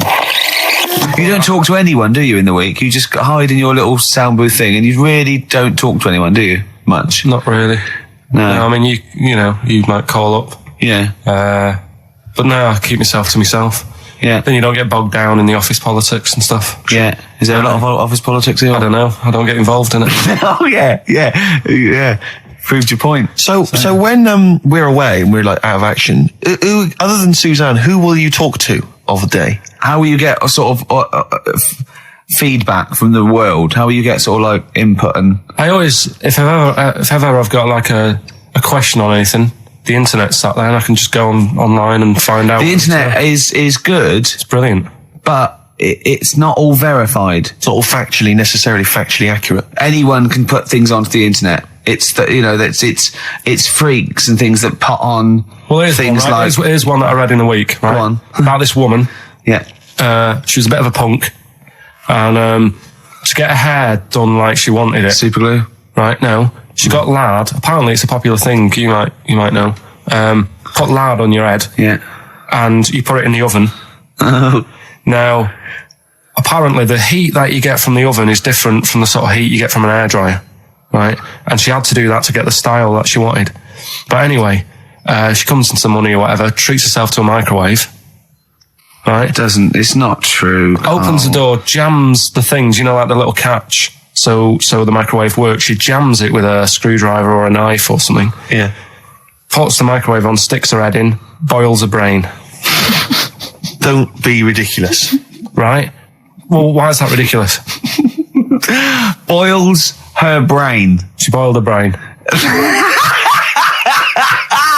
She boiled her brain. And this is what's good about the internet. I went straight from that, and there was a subject about brains. And do you know that Russell Crowe, when he dies, is giving his brain to charity or something, some sort of some people who can do stuff with it. She gave hers to Pot Noodle. Vesta. Yeah. Oh, boiling a skull. Yeah. It's not true. No. It's not true, Carl. No. Just urban myths. Someone made it up. Yeah. For a laugh. They're just too convenient urban myths. You can tell an urban myth's not true because it's always, this happened to a mate of mine, and when you say what happened then, they go, don't know, that was it. Was it? Was that it? Was it? Someone boiled a brain and that was it. There was no more story. Well, were there any dates, locations, times? I think it was in Belgium. There's that one that a bloke, right, was going to get a phone call at 4:00 to find out if his business was, okay, right? And if he didn't get the phone call, he knew he was broke, destitute. So dead on 4:00, the phone didn't ring, so he went up to the roof of his office and he jumped off to commit suicide. And as he was passing his window, the phone was ringing. Oh no. Carl, it didn't happen. Didn't happen. Think it through. Who told that story? Who told that story? As he hit the pavement at 120 miles an hour. He's the only person who could have known that series of incidents. Also, why didn't he wait? As his life's at stake, why didn't he wait till 5:00? I'm going to give it 5 minutes just in case. In case the lights are busy. Yeah. And what sort of bloke goes, I'll call you at 4, okay, if you're busy. Well, call me anyway. No. If I don't call exactly 4, then, you commit suicide. Commit suicide. I would, because if I don't call at 4, that's the end of it. Well, call me anyway. No, that's not the way I work. Why can't you just call me and tell me the other way? Well, I'm telling you how I do it. If you're bust, I don't call. Can't you just call to verify in case someone goes wrong? What if it's engaged? It won't be engaged. Just commit suicide at 4, please. It didn't happen, Carl. The other one, right? A bloke, right? He's on a train station, and I'll tell you how I heard it. He's waiting for a cruise station, and he shits himself. As you do. And so he goes, my train's in 5 minutes. So he runs across to Millets and goes, quick, Levi's 36. The bloke just puts it in a bag. He runs onto the train. He goes into the toilet, takes his trousers and pants off. He's soiled. Yes. Throws them out of the window. I won't be needing those again. Cleans himself off. Open the bags. It's a jacket. Oh. No, it didn't happen, Carl. At what point did he go into it and go, quick, Levi's 36? And the bloke went, sorry, Levi's 36, what, a pair? No. Shall I wrap them? Them? It. Shall I wrap? Just wrap whatever it is. Do you want to look? No. I'm not looking when you're putting it in the bag, please. Right? 36 white stories. Well, don't say anything. I've told you 36 Levi's. They put it in a bag and charged me for it. Yeah. I don't want to discuss it further. Yeah. There was one. There we go. There was one about a woman whose husband died, and she had him cremated. Yeah. And made like a little egg timer out of him. Right. And she said, I did that so it can still help around the kitchen. Well, that might be true. That might be a joke. That's quite sweet. That might be true. It's true story again. It was all. No, not again, because the ones I just told weren't. Nor is the boiling the brains in a bag curry microwave head story true. Yeah, that's all. I'd like to play a beautiful song now by Cat Stevens called Lily White. It's lovely. A song for the lovers room? Yeah.